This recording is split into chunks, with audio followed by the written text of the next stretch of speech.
Hello, people. How you doing? It's Thursday. You know what time it is. It's time for SNN, and that stands for Street News Now. We do this every Thursday night. We congregate at 9 p.m. Eastern, 8 p.m. Central, and 6 p.m. on the West Coast. Make sure you go to our YouTube channel, which is SNN, Street News Now. Make sure you subscribe, like, and share. Also catch us on Facebook Live, Twitter, and Twitch. As I always like to bring in the masters of intellectual chaos, our fearless leader will be joining us momentarily as I bring forth to you the one and the only, and we'll just call him Dr. Ron Ford. How you doing, sir? Doing fine, man. Glad to be here, man. It's a lovely day in the neighborhood. It is nice to be in a good day walking through Zamunda or Wakanda, depending on your lens. So yeah, you're right. Nothing wrong with that. Yeah, you're right. Also, bring forth now he usually changes his name, but he went back to his real alias of Mike Love. Thank you so much. You know, I will always be Mike Amore, but you know, I just think I need to stick with what the world knows and not just my intimate friends. Well, intimate friends are winking back at you through the internet. they're doing just that. Also, let everybody know that Professor Reggie Miles will join us momentarily. He's in and out, of course, taking care of us business when it comes to midterms. That's a whole different conversation. So he will be joining us in and out. Also bringing forth Buck Wild. What's up, Buck? I thought Wakanda was actually Atlanta. Was it not? It could be. We were talking about Atlanta, right? Yeah, well, it can be. Yeah, all those black folk. Yeah, exactly. Neighborhood. We got some Negroes here. Woo. Yeah. Man. But see, what'll happen with that? It'll end up having a white mayor. So you have to get used to that. Oh, no, it ain't happening anytime soon, baby. No time soon. Because you know we have a problem getting to the polls. So you got to do what you got to do. You mess around and don't go vote. And but you know, Mr. Harris is now the new mayor of Wakanda. There's one white person who keeps running every single year. She's a city council person. And every year, Mary Norwood says, "Oh, I'm going to run again. I'm going to run again." She gets her ass whooped every time. It's like, Mary, really? Why don't just go ahead and sit down? She don't care. She don't care. She don't be curring. She don't care. Oh, well. Well, you know, some people run like that and still don't win. I mean, it reminds me back in the day, you know, when you had All My Children on ABC, the soap opera, and Susan Lucci getting nominated, you know, for the Daytime Emmy and wouldn't get a damn thing. Right. And she was the villain of the show. Right. Yeah. Most baddies and most villains usually, you know, win the awards. So she was good, Victor Newman, who was toughest on the soap opera, because he was on The Young and the Restless, and she was on All My Children. Who was the toughest villain between those two? What was that one again? From Victor Newman. So I never saw that. You didn't watch Young and the Restless? My vote is for Lex Luthor. Well, that was his. That was his other name. He's talking about Superman. Oh my gosh! See, Chris know what I'm talking about. Yeah. I got the Superman reference. No, if you real quick, if you want to pick a villain from a soap opera, and also Snoop Dogg's at the time favorite soap opera, One Life to Live, Asa Buchanan. Yeah, Asa was a hot mess. I would only watch them by accident because I think one came on. It came on before All My Children, right? Sure did. Absolutely. So you kind of forced to watch it because you didn't want to miss the opening of All My Children. Exactly. Yeah, man. Boy, strong show. You sound like some old grandmothers right here. Man, we would be in front of that. Stories. We'd be in front of that thing, boy. They was turning it out. Okay? Yes. Absolutely. Dr. Ron is a very special guest on. And this is someone that I think a lot of people need to know and what she's doing. But before we bring her on, I want to get everybody's take because, of course, this past Tuesday, we had the first State of the Union address by the president. It was his first one. It was watched by 37 million viewers.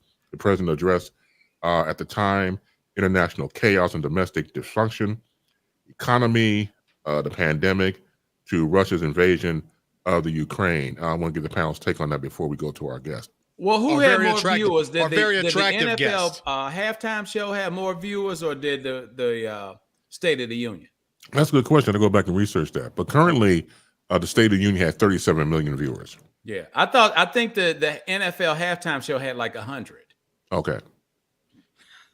100 viewers. 100 million. Oh, I'm about to say, because I thought it was better than that. 100. No, 100 million. viewers. Yeah. Well, in response to your question, Chris, I think he did what needed to be done. He came out and addressed some of the concerns and the issues that had been in the media recently, and he tried to put out some fires. Some things that he highlighted that I thought that were needed to be highlighted. When he spoke about the anybody that's making less than $400,000 a year will not have to pay another penny in taxes, because the Republicans have been using some of those talking points to frighten folks. He's not planning on defunding the police. Those are all straight out the Republican playbook to frighten people. And he tried to, pour some water on some of those fires that they had been, using to stir up people to get out and vote. And he spent a significant amount of time talking about the Afghan war, which needed to be done. You mean Ukrainian war? Yeah, Ukrainian. Yeah, I said Afghan. My bad. Right. I'm one war away. The Ukrainian war, and he needed to let them know that we supported them. And he also spoke about the fact that we got troops on the ground in all NATO countries right now, to keep Russia from pushing over into NATO countries. So he's letting them know, hey, you can come over if you want to, but you will be met with opposition. So I think that they have been replaying some of the highlights of this speech, continuously since then. So it's more people that have been aware of it. Now, one thing that's mind-boggling to me was I saw the Republican response, and I was trying to figure. I didn't even watch it. I didn't even watch it. What was it? What did they say? I was trying to figure out what were they listening to. They didn't understand. And let me just say this, Ron, and you make an excellent point, because when you talk about bipartisan, and I don't think for the last two presidents that we had both sides cheering on the speech, the State of the Union, it looked like it was very cohesive between both parties. Right. Everything looks smooth as ice.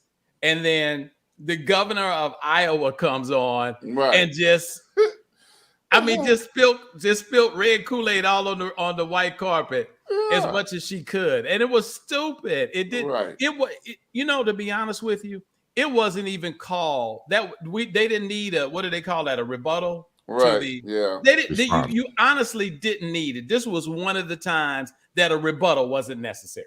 Yeah. We're not going to fight Russia. That's basically what they said. We're not going to do it. Yeah. Yeah. Go ahead, Bud. Go ahead, Bud. Who thinks among us, just between us, who thinks that Biden is kind of in a Jimmy Carter situation where everything is just hidden all at once, and he doesn't really even have much of a chance, at least for a couple years, to get everything straight?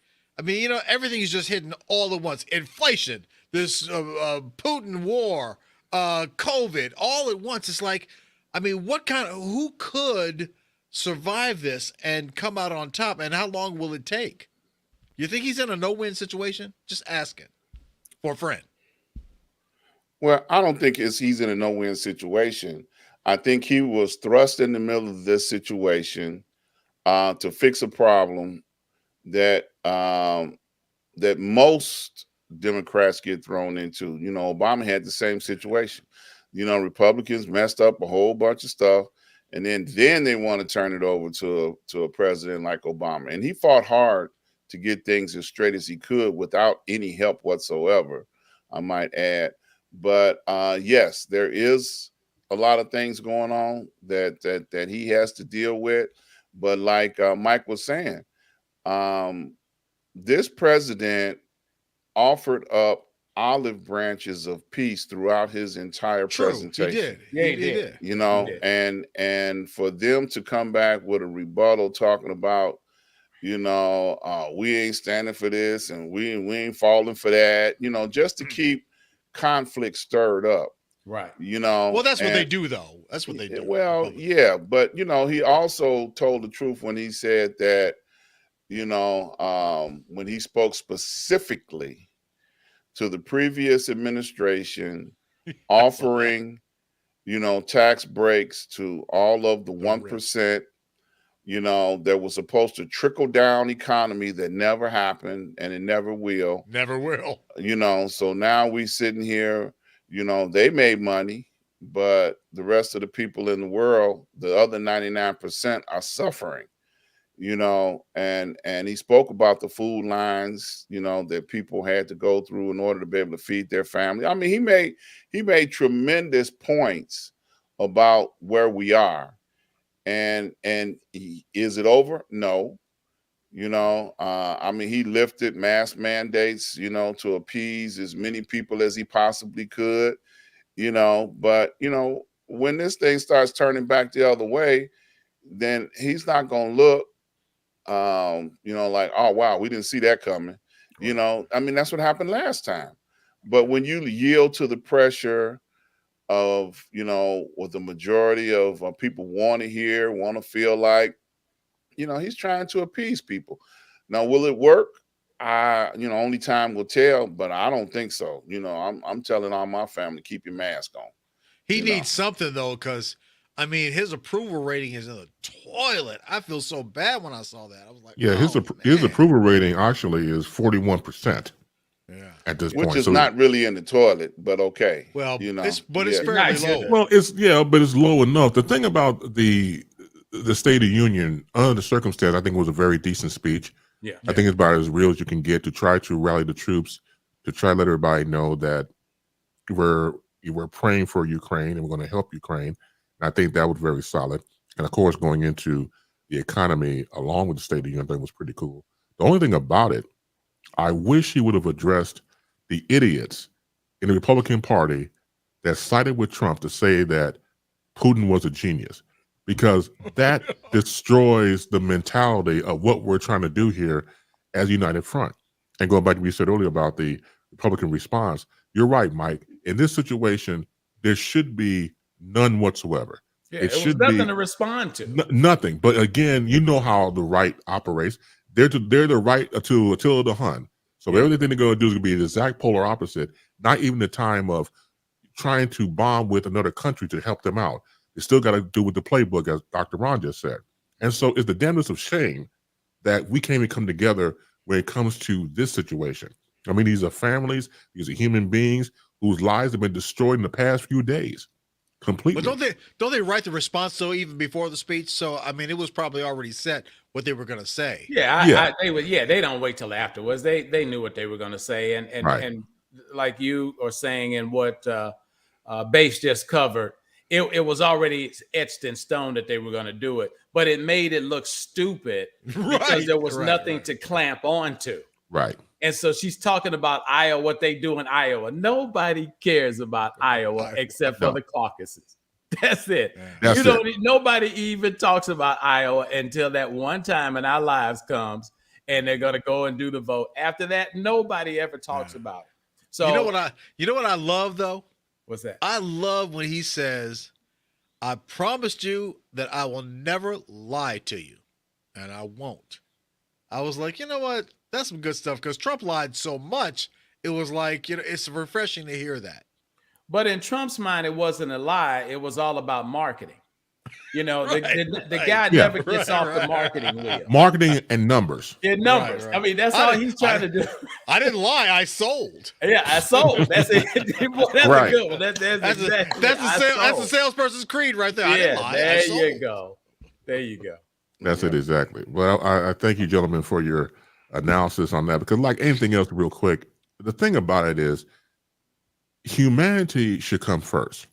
Human beings should come first. Unfortunately, we get in our own way because in these an olive branch. Look, if you're a Democrat reaching over the other aisle to give a Republican olive branch, go take out a match and burn it.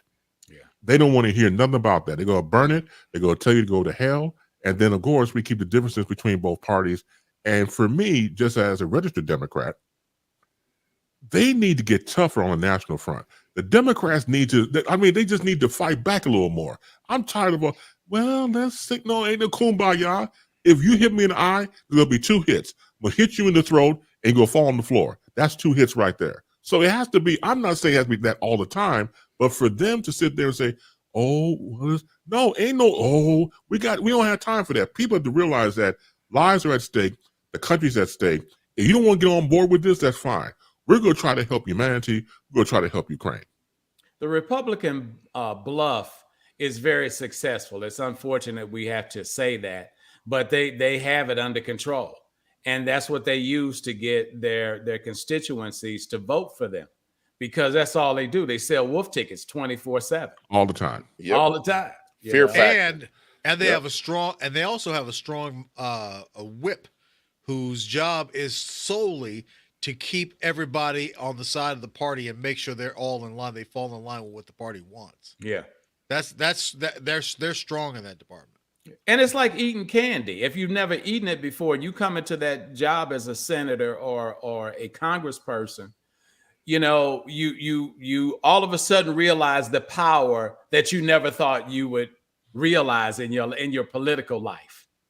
And everybody's trying to vet you. I mean, you no longer pay for meals. You don't pay for green fees. Your name is at the top of the list in your community or whatever place you represent. And that's where they get mixed up. It's like they forget why they came to Washington. And those egos get big too. Oh my God. Exactly. I mean, everybody is kissing the ring at a high level.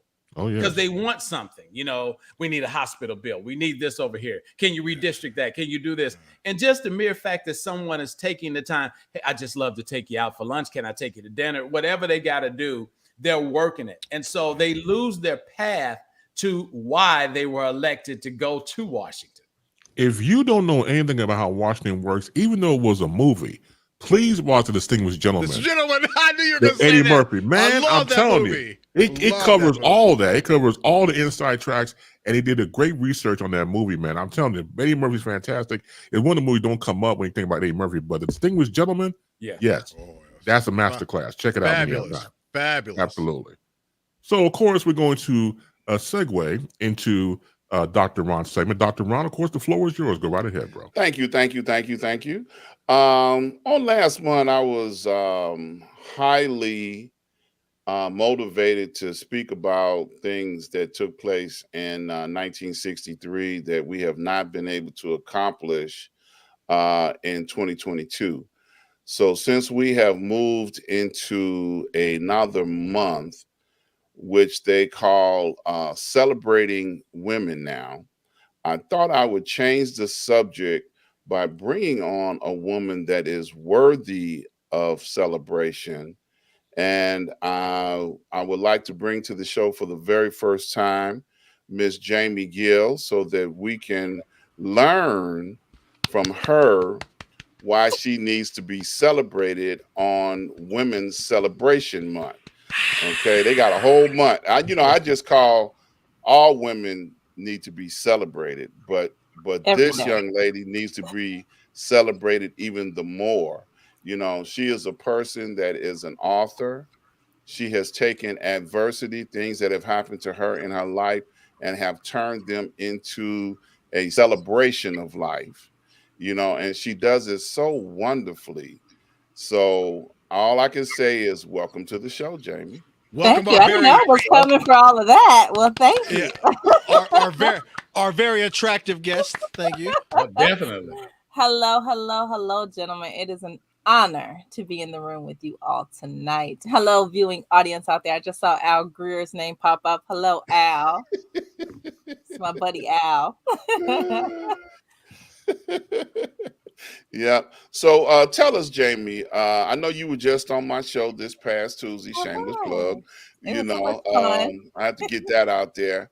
And we had such a wonderful conversation. You came on my show over 10 years ago, and you came back and you brought us up to speed. So for the audience here that may not know who Jamie Gill is and all that you have done, please, the floor is yours. Enlighten us. Wow. Well, I've done a lot, which still amazes me sometimes when I look over my resume or my bio. I'm like, who did all of this stuff? I'm too young to have done all of this. Clearly, it wasn't me. But no, I worked in radio and television for 25 years when I lived in Chicago, which still amazes me and something that I hold very near and dear to my heart.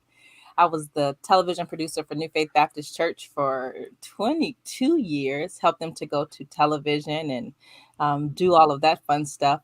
Also had an opportunity to do some production work for Russell Simmons, MC Light, American Cancer Society, NAACP, just a lot of great organizations locally as well as nationally. But my heart falls not only in production, but also in writing. And so God has allowed me an amazing opportunity for my childhood dream to come alive. And I am a published author of now 3 books, soon to be 5. Soon to be 5. But the one that I think is most fitting for this show, and that's why I'm so very honored to be here tonight, is my latest work, which is Lessons for the Little Boy. It's a man's reflective journey to and through manhood. I have an amazing opportunity to feature 13 men in this book. Isn't it pretty? So pretty. And these wonderful gentlemen trusted me. 4 of them I had never met before in life, trusted me with their stories to be able to share some of the adversities that they had been through, some of the things that they have gone through in their life, and things that they think that other young men could benefit from, as well as older men could reflect on and then heal from. As a self-reflection enthusiast, I am keen on helping people to focus on the issues and the things that are bothering them, that are troubling them, that are irritating their souls. I say that you can't heal until you first deal. And so sometimes you just have to deal with some of the things that have been troubling you. Sometimes it's childhood trauma, very much so.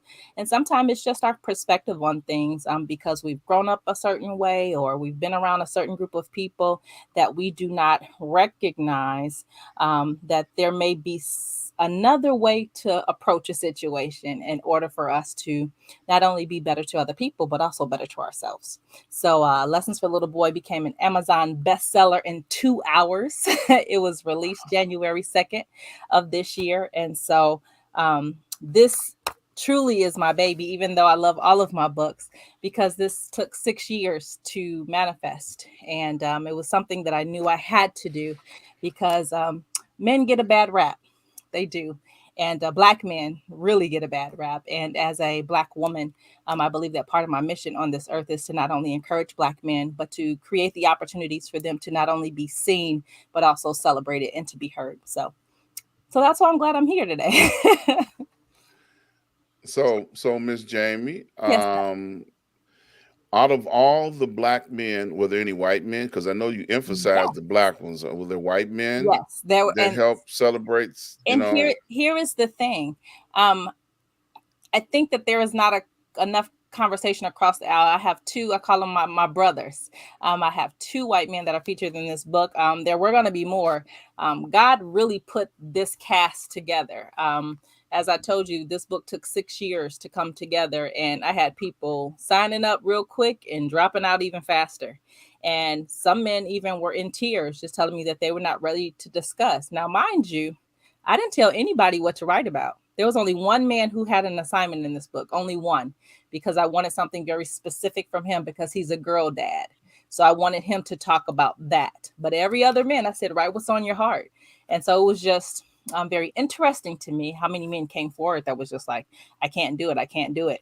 I did have, originally I had 2 Hispanic gentleman that I wanted to be in the book, but just because of life and scheduling, that couldn't happen. And so there will be a sequel to this book, because I think that as men begin to share, they began to see their similarities, even across cultural lines, and their struggles as men. Of course, there are going to be some things that are very different and very separate, because nobody's going to have an experience of a Black man except a Black man. Amen.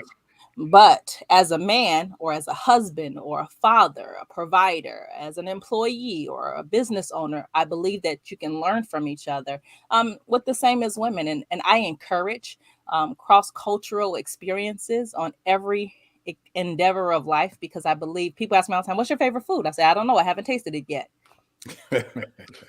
You know, I know what I like, I know what I've had, but at the end of the day, my favorite meal is waiting for me. And that's why I need to travel more. And that's why I need more people to cook for me. And I need to go out and meet some more chefs, so that way I can have these experiences to meet my next favorite meal.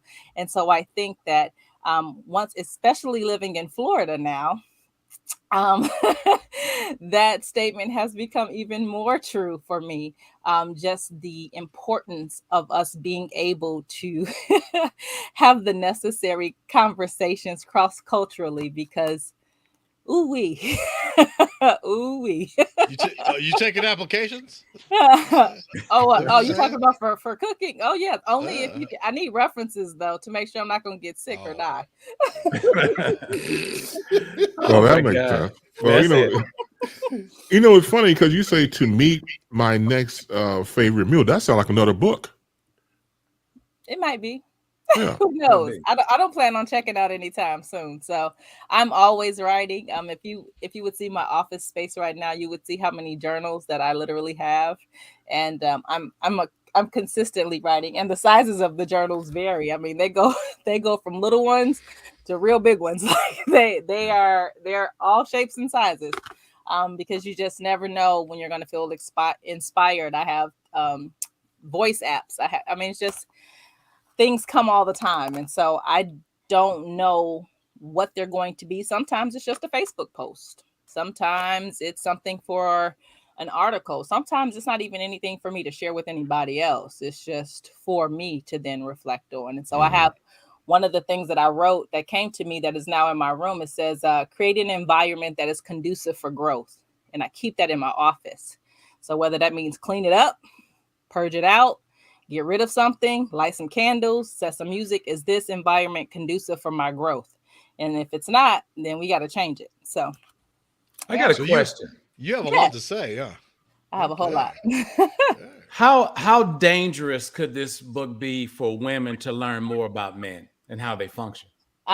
Dangerous, not at all. I think that it is an important tool for them. Ironically, some of the first people who reached out to me on reviews or feedback was women, and that warmed my heart, because the first story that the role that I play in this book, other than having the vision for it, is I actually opened the book up by sharing a story of an experience that I had with my father. My father passed away 2 years ago, and he's part of the reason that I moved down to Florida. The other part was my mother was tired of being cold and falling on black ice in Chicago. So my father had been down here for 15 years. My parents got divorced when I was very young, so I didn't really grow up around my dad. I knew who my dad was, but we didn't have a whole lot of memories together. Had some, but not as much as I wanted as the baby of the family. And so I never forget, I was in my 20s, I was in college, and my father had came to pick me up for church. And we were sitting in the car, and I don't know how the conversation kind of led up to this moment, but I began to talk. I'm a survivor of sexual assault. And I began to just kind of vent to my father. Like, you weren't there. You weren't there for those moments. I couldn't run to my daddy after these traumas. I was very suicidal after these moments. And I'm kind of just going into it. I went to 3 proms. You didn't buy a dress for none of them. I'm just kind of running into them, right? And so when I brought up the suicide attempts, my father had mentioned to me, and I didn't go into it in this much detail in the book. So you guys are getting extra information. But I said, my father began to share with me how he had been suicidal in the times of his life. And my initial thought was anger. Like, we're not talking about you, sir. Like, I literally was just like, we're not playing war story here, sir. We're talking about me and how I felt abandoned and how I felt alone. And in that moment, God, oh my God, if he could have shook me, like I literally felt like he was saying, hello, do you know what you just did?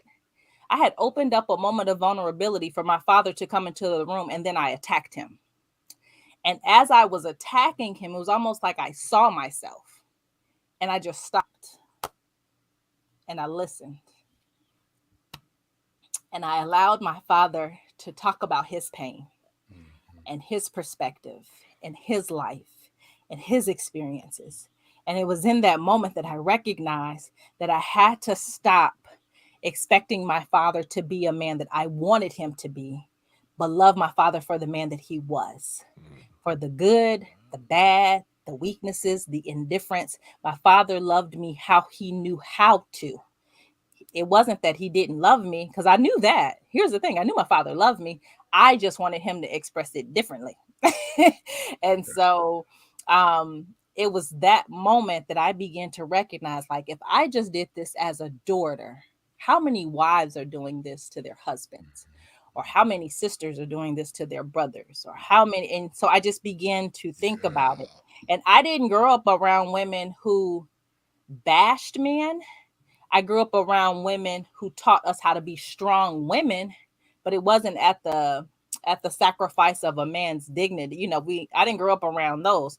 Now, don't get it twisted. The women in my family would get you together if they needed to, but that's not what they taught us to do. You know what I mean? And so I feel like I grew up very blessed of recognizing that that's not how I was taught, but I recognize some of the behaviors that I just did out of my own pain. And so my father and I had this amazing journey that I had to stop regretting the relationship that we didn't have, but I was able to create the relationship that I wanted. And so I was able to learn my dad, and we were able to be buddies. And then when I moved down here, I was present for the last 2 years of his life, and he passed away 2 days after my 40th birthday. And he promised me he would not leave me on my birthday. So that's the best gift he would have ever given me, is that he stayed for a few more days. And so I think that women just need that opportunity to hear a man without interjecting, without interrupting, without an already formulated response, but just listen. And so this is what I hope this book does for women, as well as give men the opportunity to express. You went right into what I was going at, about women reading the book and how they handle it, because, as a life coach, a lot of times, I'm listening. And one of the things about coaching, I tell people this all the time, it's about listening. It's not about telling people what to do. Mm-hmm. And I'm wondering, when women know more, they have a different perspective with dealing with men. Mm-hmm. Is there a success rate that when a woman has a relationship with her father, she has a better success rate with her husband? At least we think that. At least that's what we think. Mm-hmm. Well, because one thing is definitely true. When a girl has a broken relationship with her father, she does have daddy issues. Okay. I used to watch Sally, I'm telling my age, Sally, Jesse, Raphael all the time, and Donahue. Those are my favorite shows growing up, And I love Donahue.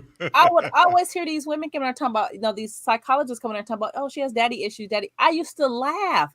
I literally thought that was that's actually in my next book coming out. I thought it was the funniest thing in the world. I'm like, daddy issues, yeah, right. But it's true. You end up looking for your father, and not exactly, but you don't. And that's why I always dated men who were 8 to 15 years older than me. I was always looking for this father figure that ended up not meeting the bar either. So you have to deal so you can heal. So the book was very therapeutic for me as well. And so I wrote it for men, but it is definitely a homage to my father and to my grandparents. Every man that ever raised me is now gone. My grandparents are all gone. My godfather passed 2 months before my dad did. And so as a unmarried woman, there was a sense of uncovering that I felt left with. And so this book helped me to then feel covered and protected again. So It's my So, gift. so with this wonderful gift that you have put together, what would you like to see men take away or women take away from this book the most? What would be the high point that you would want them to walk away with? Men, I would want them to know that it is okay to be vulnerable. It's okay. It's okay to have emotion. Oftentimes men are like, "Oh, don't cry, that's weak." No, as What a you talking woman, about, girl? we we we need to see those layers of you because Mhm. um I know so many of my male friends that are married and they get frustrated with their wives about this or that. And I say, well, how can you be mad at her? That's the version of you taught her to love. Like that. Mhm. So you're just a strong man. So then when you become vulnerable, she don't know what to do with that. Like, who is that? What's but if you begin to show those emotions and don't be afraid of having, here's the thing, communicating. I had someone tell me once that that communication was very important to them, but they were not a good communicator. Oh, damn. But that was something that I had to learn. It was important to them, but they didn't know how to do it. Mm. And so you need a person to understand that just because that's something that it's important to them, they don't know how to do it. But do you then have the temperament or the patience to then teach them how to communicate? And that whatever that relationship is, whether it's a dating relationship, whether it's a working relationship, you want to have a skill. You're admitting that you don't have it. This other person recognizes it. Okay, well, we got to figure this out because we have to get the job done, whatever the job is. And are they teachable too? I mean, some people are not good Ding, learners. ding, Yeah. ding, ding, ding. Right. And so sometimes in being teachable, you have to recognize, you have to be able to receive critique, not necessary criticism, but critique. And if you don't handle that well, and it's hard to teach a grown person how to Yeah, that's communicate true. if they've never, that's a very difficult task. And Now, if they're not open to it. So now, that's what I would want men to know. now, before you get to the women part of it, Mhm. now, would you feel that women would perceive a man that shows his emotion in tears, in the form of a tears, Mhm. or having hissy fits or emotional breakdowns all the time, as a strong person? Because they look for a man to be the strong person, not Mhm. the one to melt down. Right. Okay, I think you it know, depends. just like we teach little boys, men, all of us, we teach little boys, boy, don't cry, suck it up. I know. You I know, know, which I think is not a lesson that you should teach boys. I think it depends. If somebody passes away, crying is okay. If somebody breaks their leg, it's okay to cry. But I think that if you're having a bad day, it's even okay to cry. So I think everything is conditional. I can't necessarily say these are the 6 moments that it's okay for a man for a man to cry, but he should not cry. And these 8 moments, it all depends. And I think that at the end of the day, if it's once you cry, what are you doing after the cry? That's what it is for me. Crying is not Mhm. the issue for me. Cry and then what? So are you just Right, gonna kind of stay there and wallow? Or, like from right. myself personally, I don't stay down. Anybody that has known me any length of time, they don't really think that I'm fully human. They're they either think I'm part unicorn or part robot because they're like, you Uh, don't stop. I'm like, it's too much life to live. I said, Jesus was down for only 3 days, so that's all I got. I can't, I got 3 days. I found out my first fiance had got another woman pregnant. I cried for 3 days when I Ooh. bought me a new dress, got my hair done, and went to my high school reunion. And when you see those pictures, you would have never known. Right, right. Yes. so now the High other school part of reunion. that, what about the woman? What would you want the women to take away? Women, I think I would have to have 2 lessons for the women. Ready? Every man that you come across, ladies, you're not supposed to date. Mm. That is the biggest PSA that I have for women. We tend to think that I like him, he like me, he cute, he winked at me, my skirt blew up when he walked past.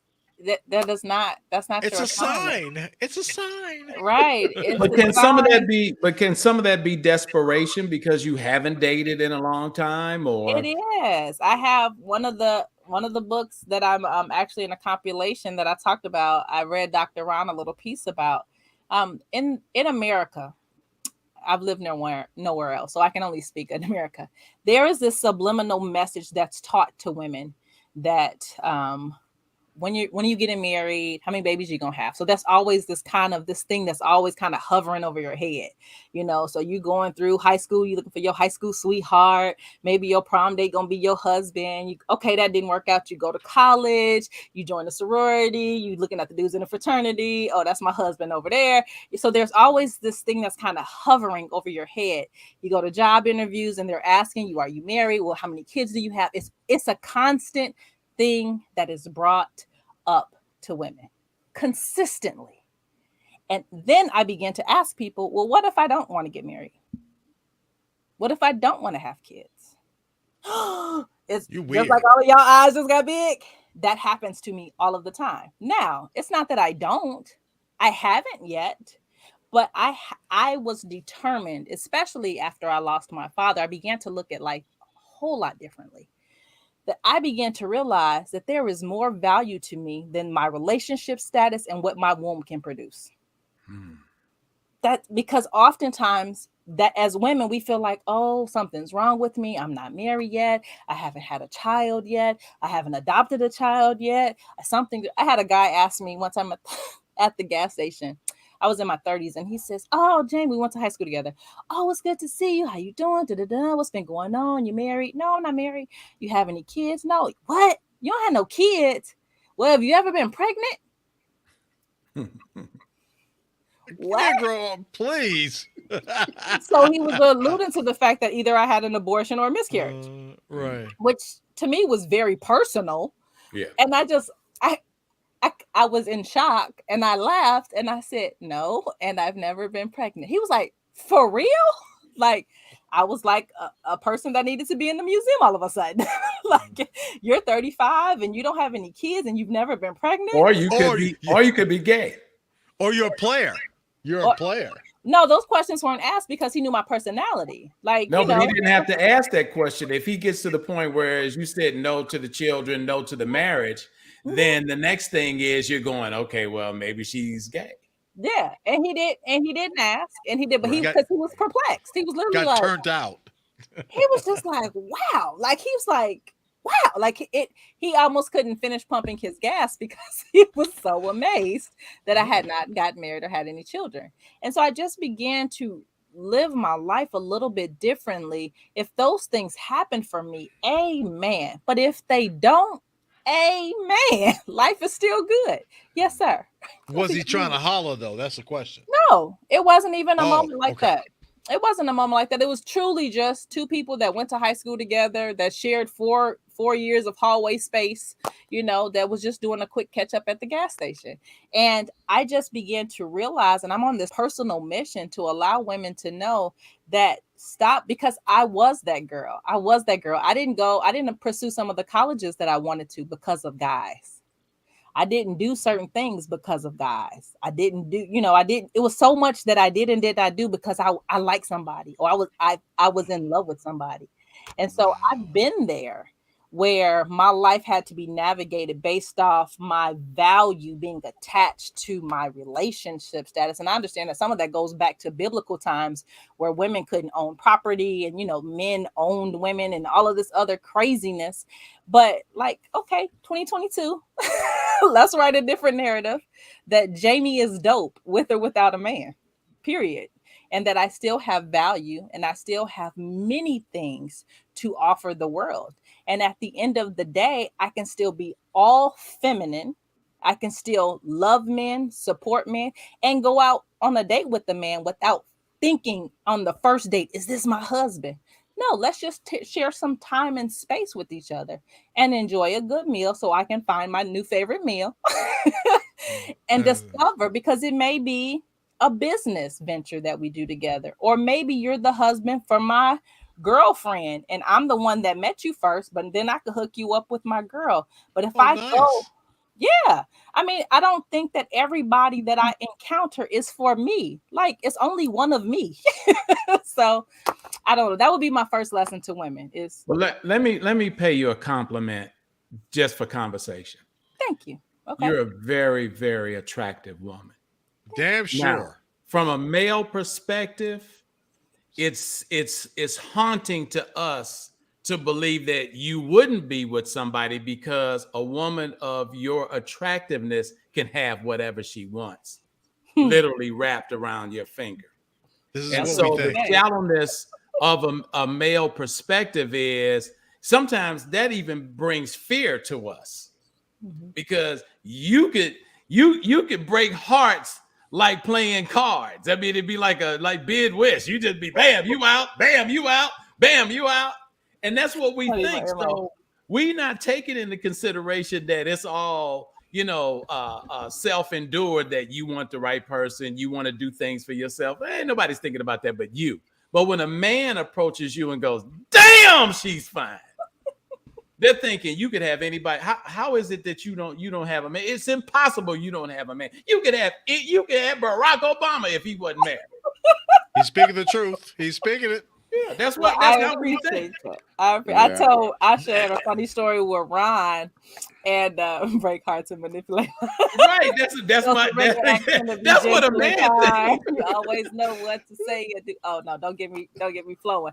I shared a story with Ron on a guy I met online down here in Florida, and nice guy, successful. 6 figures, had a not-for-profit organization, was Haitian, had great conversation. But I had to stop talking to him because this man consistently called me a liar. And I am a lot of things. I may have the potential to be a lot of things, but a liar it is way too much work to be a liar. Why did he call you that? He told me that I was too beautiful to be single. And then he said, when I met him, at the time that I met him, I was working 3 jobs. I take care of my mom. We moved down here in Florida. Anybody know about economics of up north to down south? It's a completely different ball game. So I had to reestablish myself down here. So I'm working, right? He told me that he believed that I was a married woman making time for a side dude.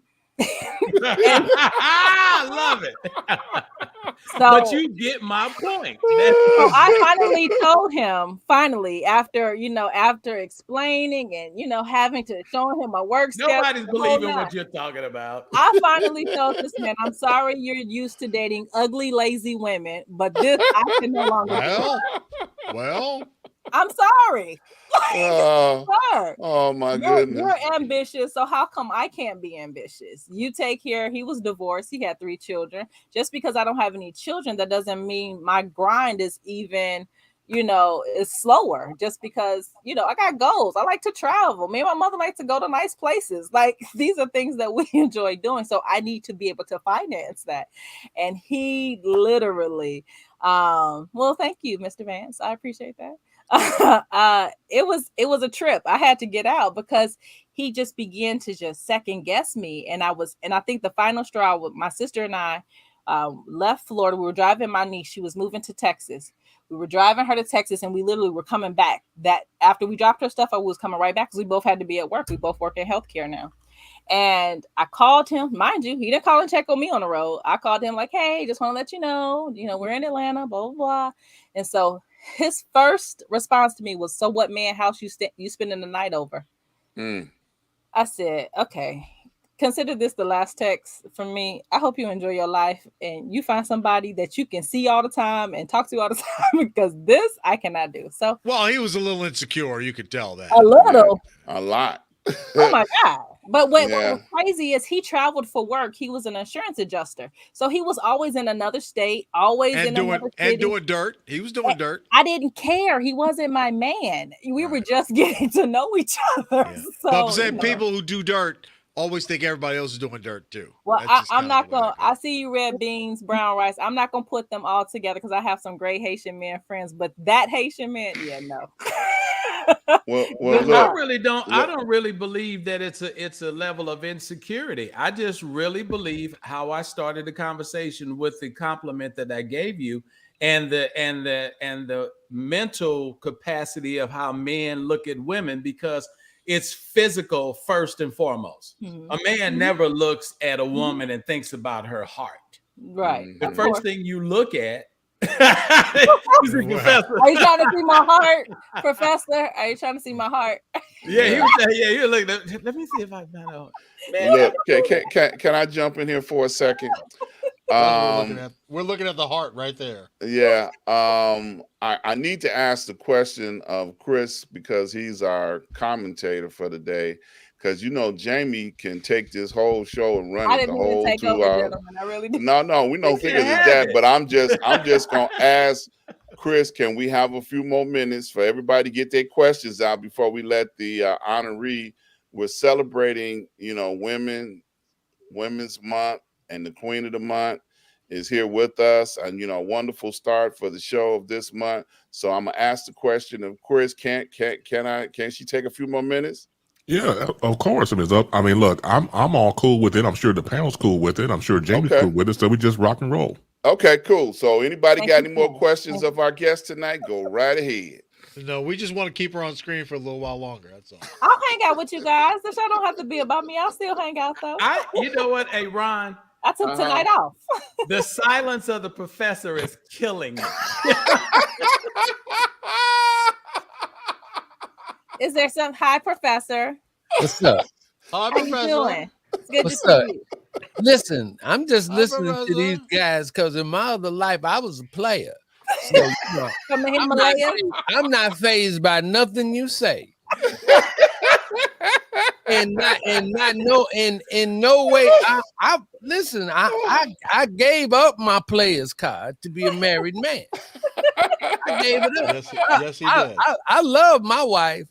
Very good. You should. You I picked her. love my wife and have loved every beautiful woman I've had. So been there, done that. I'm never intimidated by her. My only job is to love her, however she comes. And I'm my to side love pieces. I'm to love her.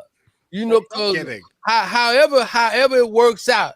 If I see the right things in behind her eyes that will mean that we'll be suitable for each other, I'm going for it. And I only saw that with my wife. So I've had a lot of things. I've been around the world, been doing a lot of things. So I'm just listening to you cats. I'm enjoying this. This is all I said. Oh, I'm just sitting there. Oh, for real? Oh, that's all how it is. Cause it's a song. I think I know it said I've heard it all before. Mm-hmm. Yeah. So it's all good, and it's wonderful that you're here. Cause tomorrow, like on my other show, I'm gonna interview a lady too, because I want to honor the women. Definitely want to do that. But I was trying to figure out how we got here, and then Buck smiled. Buck been smiling since I got here, so I said, "Oh, it must be." Buck ain't took a smile off of his face for 5 minutes.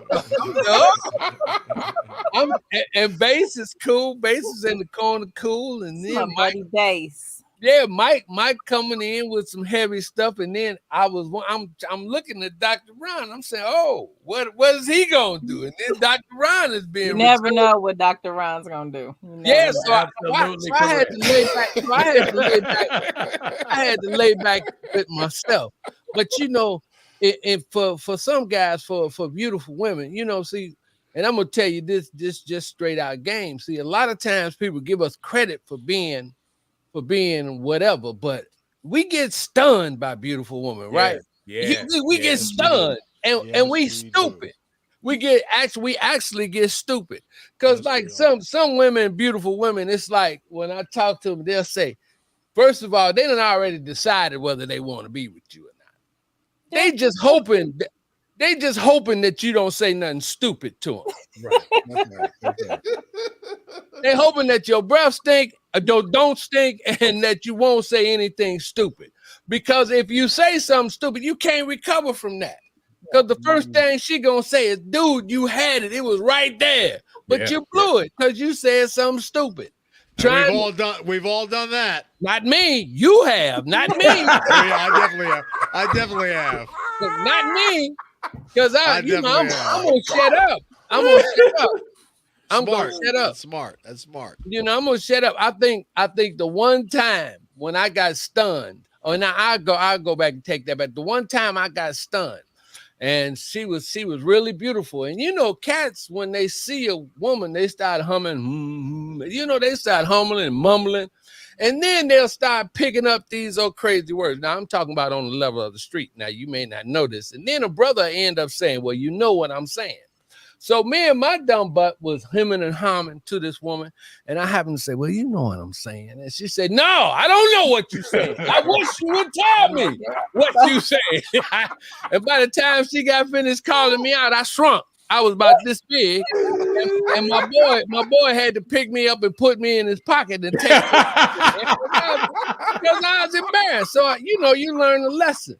So, and it's when I it's when I see a beautiful woman, that's when I get bold. I really get bold because you ain't got nothing to lose. Got nothing to lose, yeah. That's true. You got nothing to lose if she don't want in the game. Except your dignity. No. Ain't no such thing as that. She don't know me and I don't know her. I mean, right. I think keep living, Buck. You'll figure it out later in life. Yeah, I ain't listen. If she don't, Mama told me nothing beats failure but a try. Exactly. And you never know. Like when the second guy that I was engaged to, I've been engaged twice, never married. The second guy that I was engaged to, we ended up dating simply because he asked. Well, damn. I was in a space in my life where I was tired of dating the same type of man, but the different face. And he was a complete opposite of all of that. So what were the normal types like? Too many characteristics to even go into. So because I am, I recognize that I'm a light, right? And so I attract. Sometimes when you're a light, you attract all kind of stuff, even mosquitoes, right? I got there you go. I am very ambitious, and my ambition has worked for me, but sometimes in the arena of dating, it has worked against me because it then becomes a place where some men feel like they have to compete with me, and it's not a competition at all. Like, I'm just trying to, I have had men that I've dated in the same arena in media, broadcast situations, and they've tried to out direct me, or they've tried to, like, it's always like a one-up situation. I'm not competing. Are we dating or are we fighting? Like, I don't understand what this is doing. What sign are you, Jamie? I'm a Leo. Queen of the jungle. Oh man, yeah, you run in the jungle, baby. Okay. You gonna fatten the dude up, then you gonna kill him. That's the and I'm the baby. You gonna eat the baby. My siblings are 8, 10, and 15 years older than me. So and you spoiled too. Oh man, I'm loved. Thank you very much. A lioness will kill the lion. She kill the man. Yeah. They eat them. They kill them. That's the nature. And I'm not an argumentative woman. I don't argue. Like, we're adults. Let's have a conversation. If we disagree, like, let's talk about it. I'm not one of these. I'm not in your face. I'm not. So a lot of times people keep waiting for the rug to come out. They keep waiting for the surprise. So I dated a lot of guys who had a lot of ego, a whole lot of ego, who could not, one woman was not enough for them. We've all had that story. And then I had a lot of men who wanted to compete with me. Well, you know why that is. One woman ain't one woman ain't enough for them, right? If they got you, they figure they figure that's the key to the city. So you would think, because I'm a whole lot of woman, but they didn't catch that clue. But that's their issue. Or my favorite that I attracted was those who didn't want to do anything, because I am the queen cheerleader. Baby, I got you. I'll do a commercial for your business. I got this. Let's go open up a bank account. You don't have a bank account? Come on, I'm gonna take you to the bank. We're gonna go get this. And I just got tired of trying to raise a man. And I just was like, let's do something different. Right. And The- so this gentleman we were friends, we knew each other from church, and he sent me a Happy New Year's message. I prayed a very specific prayer on New Year's Eve, and on New Year's Day, he sent me an inbox, and I was like, let's see, this is different. But we weren't really compatible. I mean, he proposed in a month, and it wasn't it. Oh man, now that Well, It wasn't it.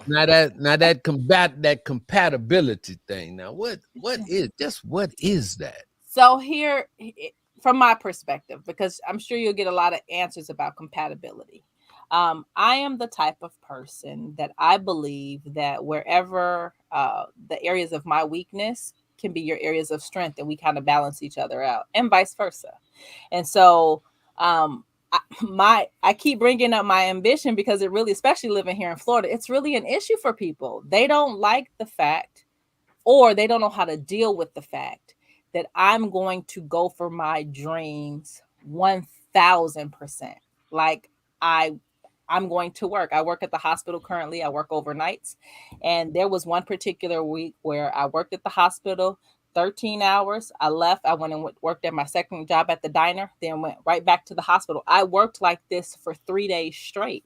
So I only came home to shower, make sure my mother took her medicine, loved her, brought her some breakfast some days, and I went back to work. I'm going to work. And when a man can look at me and say, you work too much, I look at him and say, you don't work enough. Listen, cats gonna try to say anything, try to get you any. They just get stupid like that. You just have to forgive us. What part of Florida? What part of Florida is it? Jamie? I'm in Daytona. Yeah, these cats be stupid. I'm gonna be right back. I gotta run. I got to come because I like this here. So I'll be right back. He's on his way to Daytona right now. All right. How about you is not me. My Daytona is in the back there. So for me, it's just I understand that, and I don't dare want to paint a picture that I'm a perfect person by any means, because I'm not. I definitely sometimes working too. I need a strong man to be able to say, not you work too much, but baby, I miss you. Let's spend some time together. Can you make a day or take some time off? So I want to take you out, or let's go walk on the beach. Like, that's a different thing. Then it's you showing you care about me and you care about our relationship. And so it's not about you. Al, you got 6 jobs, Lord Jesus. See, you fell for that. He knew he was going to distract you. Never miss Wait a a minute. beat. Wait a minute. And I got to say this. Al don't usually stay this long into That's the right. show. That's exactly it. Al be in. He said hello to everybody. How y'all doing? And he on one of them 6 jobs doing something else. But he hanging on every word. Yes, Whatever sir. I can do to help your ratings, gentlemen, I'm here to serve. But it's just, so the compatibility that the professor was asking about, for me, it just has to be organic. It can't be forced. It can't be, what's your favorite color? What's your middle name? What you like to do for fun? No, let's just get to know each other. I went out with another guy I met out online. Very nice guy. I actually liked him. We laughed. He made me laugh all the time. And it was just very easy to talk. And we went to lunch, and he said, I'm looking for a wife. I'm looking for this. He had 3 daughters. He wanted to have another kid. I'm open to all of that. I said, but I don't want to be a girlfriend tomorrow. I said, let's just learn each other. Let's hang out. Let's get to know each other. He said, you know what? I like that. Let's get to know each other. Let's learn each other. I never heard from that man again. Wow. And I was so blown, like, what happened? And it took my girlfriend to say, she said, Jamie, he wanted a wife tomorrow. He wanted a girlfriend tomorrow. He was very clear about what he wanted. And you was like, no, let's just get to, she said that response didn't give him any insurance that he was going to get a girlfriend at the end of the learning. And I said, well, I just don't understand how people want to date strangers. I mean, I did that when I was 16. We met each other at the mall. We gave each other numbers, and then you was dating the next week. Right. But we're 40 and 50 years old. Like, are we still doing that? Like, sound like he just wanted some booty. He could have. He could have. He did not approach me in that way. He let me know that he was attracted to me, of course, and there was natural chemistry and energy in that arena, but it was so much more than that. So that's why I was truly shocked by the disappearing act, but I appreciated it. I wasn't crying about it. I appreciate it because I would rather someone, my consistent prayer is that God, if they're not for me, make them disappear. That is my consistent prayer. So I never want anybody around to just suck my energy or that's distracting or being a nuisance. Like, no, if we can't genuinely like support each other in life and learn each other, then Yeah, I said that because you've done that. I used to get turned off when a woman said she wanted to take it slow. Mhm. And I come to find out later on that it usually, when a woman says that, it usually means just the opposite. But Well, for me, it had nothing to do about sex. It just had, I knew very much he was looking for a girlfriend because I mean, that was in his profile and everything. And that's fine. But, and I love dating with intention, but I just wasn't looking to be a girlfriend tomorrow. And everything about this man, he was very much in that vein. And I've been in too many relationships that they just they've jumped too quick. And well, so dating online is tough though, because no tougher than dating in person. But I'm saying there's so many choices. It like is there's so out in many the open profiles. too. Yeah, it's no that's true. different. It's But I mean, literally no different. how many emails did you get on a weekly basis? Too many. I mean, Exactly. Exactly. But here's I've the heard thing. this from women before. It's like, and they come to find out that most of the guys are full of, you know what. But here's the thing. It's online, so all you can go by is pictures. So Right. yeah, I was in a bunch of people inbox too. Like, he cute. I like that shirt, the way it fit. Oh, he got on gray sweatpants. I mean, I'm a person too. So I mean, but it really needs to be, for me, I don't feel any more obligated to have to say yes online, just like I'm not obligated to say yes to a man that approaches me in public.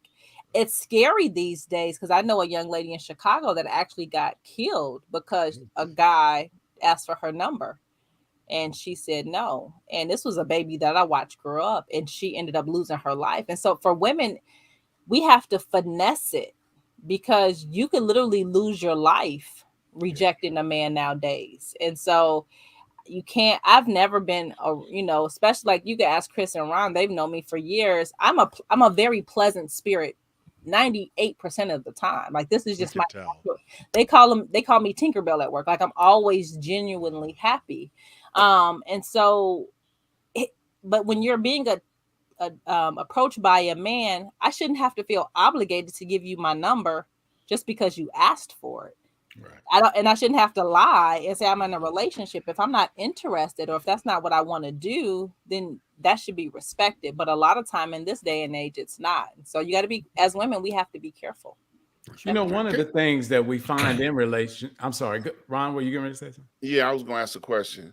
Okay, go ahead. I wanted to ask the question, about the Me Too movement. Hold on. Let me ask my question there, because I stopped that because I thought you were joining on what she was saying. Let me just get this in, then you can come in. Go ahead. Okay. One of the things people in relationships have to realize, especially as you get older, because dating young is different than dating older. And you kind of referenced that a little bit. And one of the things, as you date older, it's more or less finding your role in the relationship, you or the man. And the thing of it is, and then trying to find that compatibility at how it works. You see what I'm saying? Yeah. And that's one of the things. And I'm really talking about myself more than anything else, because in relationships, I found that I can't date like I did 20 years ago. Right. Yeah. I have to date now looking at, okay, I run Blue Tag Media. Okay, I'm coaching. I'm doing 5 different things. How does this woman fit into my life? Not that she has to come in and change her life, but it's the same thing. If she's already established and she's working 1, maybe 2 jobs, she's trying to do other projects, she's selling Mary Kay, whatever the case may be, how do I fit for her, she's trying to see, how do I fit into that schedule? Because the moment she's not selling her Mary Kay or she's not going back to school, the first thing she's looking for is me. Mm-hmm. And am I going to be there once she puts those toys away and she's ready now just to be held? Yeah. You see And what it I'm is, saying? it's a finessing, because, and I think I took this year, 2022 is I call the year of Jamie. This is the first time in my life that I've truly focused on me, not trying to hook up with somebody, not trying to, I mean, not to say that I won't go out with someone if that opportunity presents to get to know someone, but I'm not looking for that. And it has been so refreshing because I recognize that I live a very complex life. I'm not from Florida. And so if someone tries to date me from Florida, it's a true cultural difference. I almost know what to expect from guys from Chicago, because you live there so long, you be like, okay, this gonna happen, then he gonna say this, then that's gonna happen. You can kind of know. But culturally, Florida's a completely different space. And as you just so beautifully said, I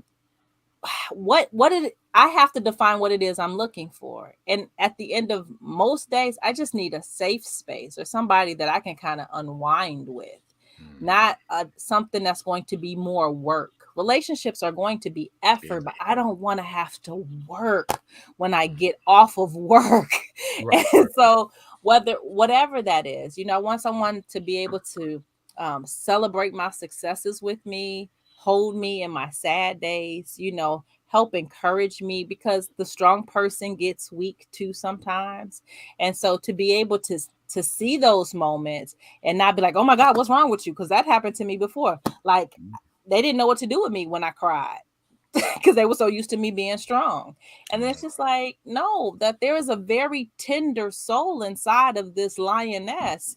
I have to be a lion all the time, but let me let down my mane for a moment with you and just kind of be, and just let me curl up under you and watch a movie and just let me feel safe without you needing anything from me other than just my presence. And it took me a long time to recognize that just my presence was enough for a man, and a long time for me to realize that.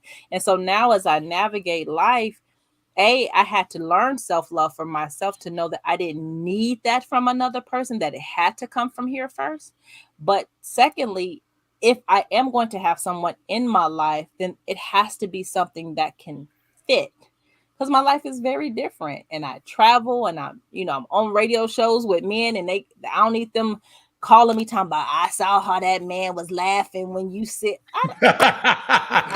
He like you. I don't have time for that. Like, if you cannot handle the fact that I'm going to be around men and be comfortable and confident in your own swag, and to know that when I'm with you, I'm with you, then what are we doing? It's just such a waste of time. So, Dr. Ron, what was you going to ask me about the Me Too movement? Yeah, I'm just curious about the Me Too movement. The demographics of dating has changed so much since the Me Too movement.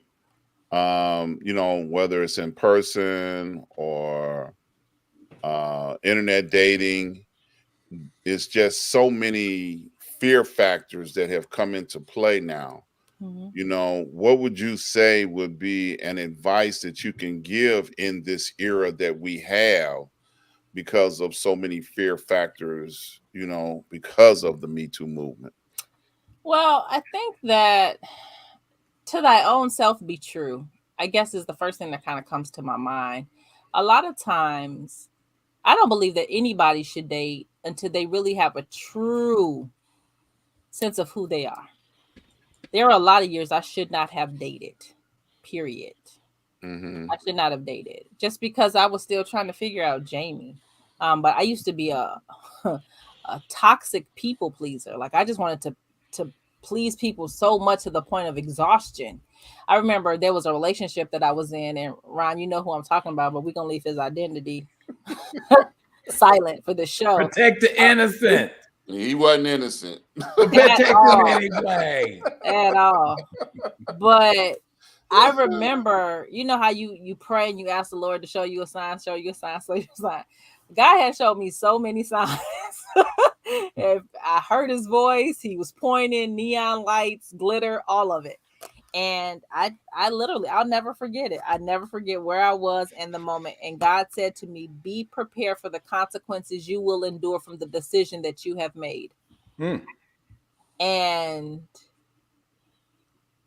I was like, uh-oh. You know, it's kind of one of those moments like, uh-oh, what have I just signed up for? Well, thank God it wasn't anything physically damaging, but the emotional residue of damage that young man wreaked havoc on my life was, I mean, to this day, Ron asked me about him the other day, and I was like, oh, like it's just and I told Ron that the reason that he still is a thorn in my side is because he never was accountable for his behavior. He never, it's not even that I'm looking for an apology. He didn't believe that there was anything wrong with his behavior. And it was just absolutely mind-blowing to me that someone at his age, and I don't know what conversations him and the Lord have had, but to me, it was just because I genuinely liked him and supported his career and supported him. And I just don't feel I believe that he took advantage of not only my youth, but my innocence and support of him. But that was a lesson for me to learn. And so I had to, that was a relationship I should have never been in because I was just looking for love in all the wrong places.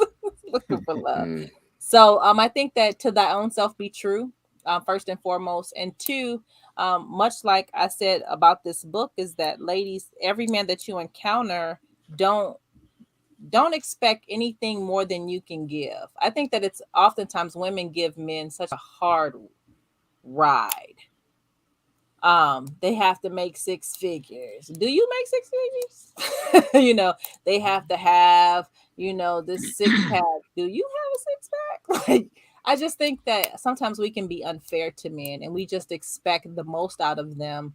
And I'm not woman bashing in this. I just think that we have to be adults about this. We have to be mature in our pursuit of dating. And you're talking about a life partner. We're just not talking about, now, if you're looking for a sex buddy, that's a whole nother conversation. But if you're truly talking about a relationship, you need to be thinking about somebody that when my father put himself in hospice, that was difficult for me, you know, and then I had to watch my father take his last breath. Or when I'm down here in Florida, my mother had to have knee replacement surgery and she had to be in a rehabilitation center for a month. And I'm still trying to go to work. And I was working 2 jobs, getting off at 2 a.m., going to drop her stuff off at 5 a.m. I needed somebody to support me in that. That's what you need to be thinking about when you're dating, not how cute he is or how many fancy dinners that he can take you. Who can you do life with? When you lose someone you love, who's going to be sitting on that front row with you at the church? Let me jump. I apologize for jumping in. No, go ahead. But you just said something that's paramount. You know, one of the things, I'm not saying men don't do it, but I see it more in women than I do men, is satisfying family members and friends. Mm-hmm. And I think that's a big mistake because the person is for you. That's right. But then, you know, if you have girlfriends that you spend all your time with, all of a sudden, oh, JB done found somebody. Mm-hmm. Oh, and then what's he like? What does he do? They asking 50 questions. Now, if you're strong enough to say what you just said, he don't have to do anything. He can clean toilets, but he holds my hand when I need him. That's right. But you have to be able to accept that. And the thing of it is, a lot of times these women, you know, they're worried about what the family is going to say. Well, I got to bring him over because, you know, everybody says, girl, I heard you was dating somebody, bring him over for Christmas. Yeah. Make sure he come for the birthday party. Yeah. And then all of a sudden, you're not bringing the guy you love. You're bringing the guy they got to approve. Well, I've always, maybe because there weren't a lot of married people in my family, I didn't have that. I was always a rebel. I mean, I have a male friend to this day. He always talks about how much my mama hated him. He's like, your mama. I'm like, but you see, I still dated you. Like, I didn't care what she thought. I mean, I listened, of course, but at the end of the day, the decision was mine. I need to ask my mom, did I ever bring anybody home she approved of? I don't think I ever did. Well, for one, I didn't bring a lot of people home because I don't believe in that premature interactions. So, the gentleman, my first boyfriend here in Florida, was the first guy that I ever had over for the holidays in all of my life.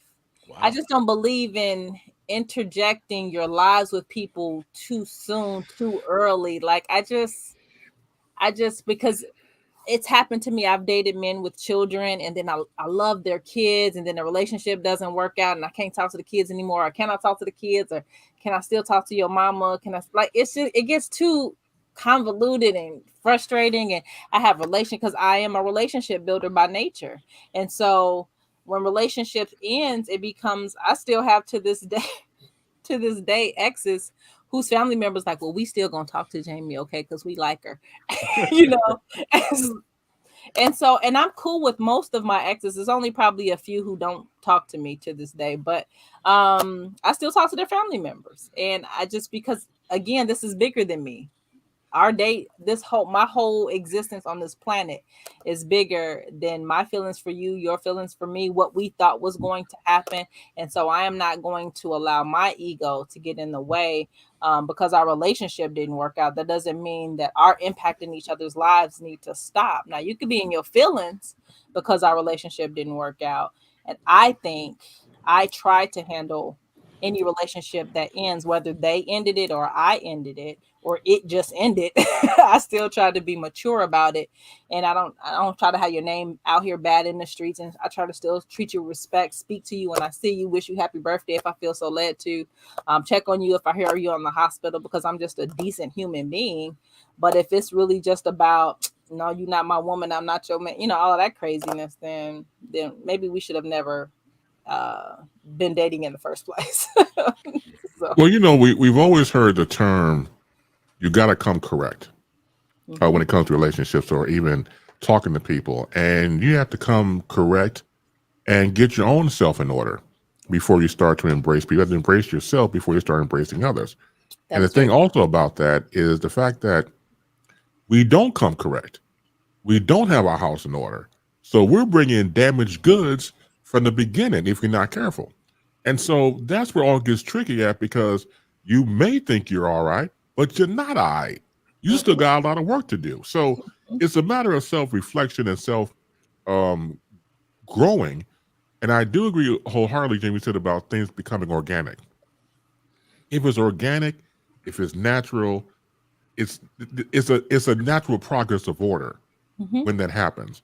Mm-hmm. When you're able to say work, I don't know, 6 jobs like Al Greer, and you're tired and your feet hurt or whatever, and you're with a significant other you come home to, and you're laying, say, on the couch watching TV, like I said before, just hold up, and you have that comfortable silence. There's nothing like it. I don't have to say nothing to you, say nothing to me. I just want to hold you. Like everything's Yeah. gonna be all right. So when you get to that level of nirvana, it's beautiful, to say the That is. very least. So when you embrace that, it takes everything to a whole new level. If I could communicate with you without saying not one word, it's off to the races. That's right. And you don't have to that you can't make up. Like that thing is I was sharing there I've only been in love a few times in my life. And when you've experienced that, you can't settle. Mm-mm. You can't force because you're like, no, I know. I often tell young people because young girls come talk to me all the time about their relationships, and I said for those that are spiritual / religious and those for not, I said true love feels like what you can imagine a moment with God feels like a moment in worship. It's freeing, it's safe, it's comforting, it's empowering. It's like you could be 700 pounds but feel your sexiest. You know what I mean? Like it is just this space that is so enduring that you can never forget it. And so when I begin to be in situations that I don't feel that, it causes me to second guess and kind of, I did a car chronicle one time about it's okay to change your mind. A lot of times we think that because I was watching TikTok the other day. I'm not even going to bring up the subject, but it was absolutely ridiculous. But the heart of the conversation was talking about changing your mind in the middle of something. And I think that oftentimes we feel as if we have to, if we made an initial decision, that we have to see it through. And I understand that from an integral standpoint, and being a man and woman of your word and a person of commitment. I understand all of that. But when you begin to know that something is not good for your spirit, or maybe you didn't consult God about it in the first place, um, or it is no longer going along the route in which direction your life is going, you have to then reevaluate. You have to, as a mature adult. Maybe you were spending money one particular way, but then all of a sudden COVID hits and you're not working as many hours. Guess what? You have to reevaluate your finances. Life is going to happen where it's always going to cause you to have that, what I call a mirror moment, where you have to stop and do some self-reflection and say, okay, is this working for me? Is this working for them? I know that I am not. We've all heard that scripture, love your neighbor as you love yourself.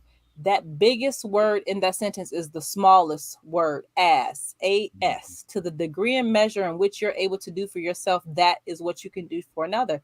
If I am at a deficit of love for myself, if I'm at a deficit of affection for myself, if I'm at a deficit of care for myself, then how in the world am I going to expect to love you at full capacity? I can't. Amen. Absolutely. Miss Jamie, can you tell folks where to find you at? Everywhere. No, it's fine. Literally, you can find me just simply as I am. My name is Jamie A. Gill, and that is where I am on all social media platforms. My website is jamieagill.com. I'm on TikTok and Snapchat and Instagram and all of them. My name has not changed on any platform. That's the name my mama gave me. That's the name I will leave and go to the grave with. Jamie A. Gill is how they can find me. Lessons for little boy, lessons for little girl, and Sisterhood compilation are all available either on my websites or Amazon, Barnes and Noble, Books A Million, wherever you love to buy your books online, they are available. And so, yeah, that's me. Gentlemen, I'm so glad you let me into your space today. That has truly been a joy. I wasn't feeling the greatest today, but you have definitely made me feel better. Oh, Thanks for you're being here. welcome. Well, thank you for coming out. And as we celebrate women on this month, I think you were a fantastic start to this celebration. Thank you. And I'm going to throw it to my colleague and my brother to take us to the next phase of this thing. It ain't much phase left, but it's a phase. Thanks again, Jamie. Take care. Thanks, Thank Jamie. you. Great guest, Ron. Great guest. Fantastic. Yep. Let's, as Dr. Ron said, phase into Mr. Buck Wild's topic. Mr. Buck Wild, go right ahead. So, maybe it was a week or two ago, a teacher in Massachusetts, white teacher, white school, white classroom, and I think this was like maybe fourth grade, fourth grade. For Black History Month, which just ended, she dressed her kids up in blackface for Black History Month. So many people got up in arms about it. I mean, people were commenting, and I just saw this on my Facebook timeline because a friend of mine had posted it, and everybody was, "Oh yeah, she should have known better." Blah blah blah. She should be fired. Blah blah blah. But I have a different take on it. First of all, I thought it was probably just ignorance. Not everybody is as smart as we think they are or give them credit for. It might have completely been innocent. Might have. I don't know. But what I do know is that there are so many things that Black people need to be concerned about rather than what some white teacher up in Massachusetts is doing in her one little classroom. And that's what I posted. Nobody said anything, but I'm just like, when are we going to stop taking our eye off of the ball? We have so many things that we need to be more concerned about rather than something silly like this. What's going on in our neighborhoods? I mean, that's really what's the crime in our neighborhoods, in our cities. Chicago's no different from Atlanta. Atlanta is just as violent as Atlanta, and I get tired of seeing it on the news every day, and I get tired of seeing the face of the person who's committing the crime being black. I mean, not black people aren't the only ones committing crimes, but that bothers me. And it's just that we need to worry about why the dropout rate is so high. Why are our kids dropping out of school? Where are our role models?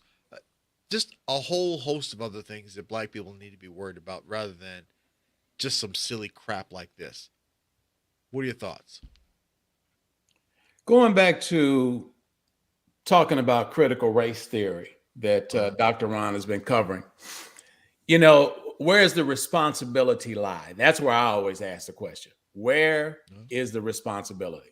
Now you're saying, this lady was a teacher and she Correct. did this with her children in her class or her children? The class. So she put white kids in a class in blackface so they could have some idea of what it was like to be black.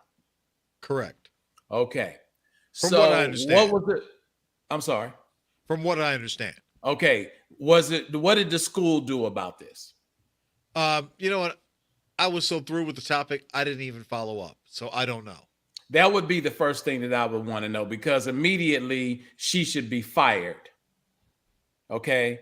And not be able to. And that's the whole point, Dr. Ron, that I was making last week. When we talk about the responsibility, I don't have anything, no problem with critical race theory. I'm afraid who's going to be teaching it. And that's the point that he just made for me right now, because once again, does that mean that only a black person can teach critical or talk about critical race theory? Or if somebody is going to be non-African American or non-black, what is the qualifications for doing that? And then I think your response, Buck, was that it was what did you call it? Not undergrad study. You said it was a master's degree. Graduate study. I'm sorry, the word left me. So it was a graduate study. I don't know what the consequences are, except it cannot be played with foolishly. And this story right here is the exact point for me. Yeah. What do you mean? That I made about it letting anybody handle it. That's what I mean. Why would you let a teacher in a school make this move? I don't know if she asked for permission before she did it, if she just did it on her own. I don't know, because you don't even have all the facts. Right. But the fact of the matter is, she's an educator. Where did the common sense kick in as an educator that how delicate this could be? Do we know how many other African American or black kids was in that classroom and what effect it may have had on them? Do we know what grade it was? Because when we start talking about I think it was third or fourth grade. Well, see, and that's what I'm saying. When we talked about the critical race theory, they're talking about K through 12. This is way too sensitive, way too irresponsible to go into the psychology or the psychiatry of how this would affect somebody in the third or fourth grade. What are you, like 8, 9 years old? I don't think it would affect them at all. I think kids at that age, they're sponges and they do absorb everything. But I think it's people's reaction that is what they absorb most, because again, racism is taught, and having them dress up in blackface to see what it was like, or at least imagine what it might have been like to be black. Again, I'm just like, of course it was stupid, but What I'm saying is, I don't think that that's the kind of thing that we even need to be thinking about. We need to be Well, that's worried my about. point. That's when you could turn around and say you don't know how it would affect them. That's my point. We don't know how they'll be affected. And honestly, you know what? I don't care. I do. What I I don't care wanna about, see it. what I care about is what's going on in my neighborhood. What I care about is the things that affect us here and now, not what's going on in Massachusetts with some white teacher in some white classroom. Well, here's where That- I'm connecting the dots with what you said, and I respect your opinion. Don't get it twisted. But when we're talking about 26 cities or 26 states, is that what it was, Ron? States. That turned it down. No, That's where I'm connecting the Right, dots. right. Yeah, that's one of the things we've been talking about for the last couple of weeks was, the fact that 26 states are banning teaching how racist the United States of America has been, with all the things that they have done, and not just to crimes against black folks, but against Indians and brown folks and, all other races. And then they act as though nothing has ever happened. And in response to this, I made a comment about a week or so ago that this is one of those things that they teach in their homes to run around to look down on black people, to look down on people of color. And then when they come out in the public, when they see someone that looks like what their parents have been saying in their homes at age 3, 4, 5, 6, before they even go to school, and then they continue it all the way up to high school, college, and job workforce, that they're superior to all of these other races, and we get to call them the N-word like it's okay. Right. It's not okay. And if we can teach them, to be negative and wear sheets on their heads and not see insignias, we ought to be able to teach our children how to understand what their ancestors did to our ancestors. Okay. And I use the example once again. It's so important never to forget what has happened to us, because if it was not important to remember what happened in the past, why are we still hearing about the Holocaust? Mm-hmm. Okay. Yeah. Why are we still hearing about it? Every year they have Holocaust Appreciation Day. Right. Okay. Where people are never going to let us forget what happened to them, and they titled it the Holocaust. Well, we had a Middle Passage that killed far more people. Okay. And no, it's not okay to show up at a school and whether you claim ignorance or whatever, it's not okay, to dress any white person up in blackface at all. They had an issue with it back in the 50s on radio. Mm-hmm. And on television. Amos and Andy were two white characters. Yeah. That they used to put in whiteface. Right. Okay. And the history of that evolved into blackface. Yeah. And yes, yeah. But you understand what I'm saying? It's not okay. It's part of our past. It was insulting then and it's insulting now. Okay. She could have put them in hoods and not see insignias. And did the opposite and said to the black kids, put the hood on and see what it's like. It's careless. You see what I'm saying? So, whatever her thought process was, I'm going to say it was no thought process. Absolutely not. And that's a possibility, a good, strong possibility. It's evidence. There have been political careers ended because they did something stupid like that in college at a sorority or fraternity. Absolutely. Events. And it came out, because they didn't 50 years later. Okay. Think, right. Were you the person that had that stuff on your face during that time. Oh, well, you can't be president, or you can't be senator, or you can't be nothing in our political system because of a mistake that you did on a night that you was drunk. But guess what? They were old enough at that age to make a stupid mistake. These children did not have that option. That's right. Okay. So the adult in the room was responsible and should be held responsible for their actions. And to think that it's not sensitive in this day and age, why didn't she have them come in Nazi uniforms and torture some, you know, some Jewish children? Torture. Yeah, because that's what the Nazis did. They tortured Jewish children, women, and adults. They tortured anybody that was Jewish. Exactly. That's my point. So if you're gonna pick on somebody to insult, why you didn't pick the Jews? Okay.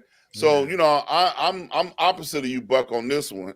You know, I'm not gonna share that, you know, I don't care. I do care. Yeah, I do too. I can't You say know, that. I care enough to the fact that it's important for us to lift us up and not try to revisit a time or an era that was not pleasurable for us.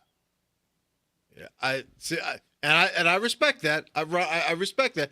I just think that we need to be more concerned about what's going on with them trying to take away our vote. Oh, That's absolutely. yeah. I mean, Yeah. absolutely. Let me say the following. Yeah, let me say thank you. Yeah. What you're saying, Buck, makes all the sense in the world. Yeah. We should fight back on voter registration. We should fight back on what's happening in our neighborhoods locally. Well, we should also fight back on this too. So we cannot ignore one and embrace the other. We have to embrace it all. There was a play out back in the day called The Meeting. It was the fictional meeting between what would have happened between Dr. King and Malcolm X had they met in the height of the civil rights movement. So Dr. King says to Malcolm X, "You're trying to free Black folk. I'm trying to free America." So my point is, you have to bring in everything in this situation. So we cannot ignore the blackface situation because, again, historically, it's been on us since day one. Blackface has been the most profitable at one point for white entertainers to have on their faces. As a matter of fact, there was a documentary years ago called Mo Funny, Black Comedy in America, that was narrated by the great Charles S. Dutton, of course, Rock from Fox. It went into the fact about blackface and Black comedians who had to wear blackface in order to get work. Right. You couldn't back in the day, like you say before, you saw these Black comedians now. Back in the day, you could not be on stage as a solo Black performer talking to white folk because white folk thought it was threatening. Yep. You couldn't do it. What year was that? This is in the 20s and 30s. Yep. Oh wow. You had to have a partner. Right. You had to have a partner on stage to talk to him or her because that way wasn't threatening to white folk in the audience. And to keep the Black actor in character as a goon. Exactly. Right. Right. And so all these historical facts I talk about, we can use that as teachable moments.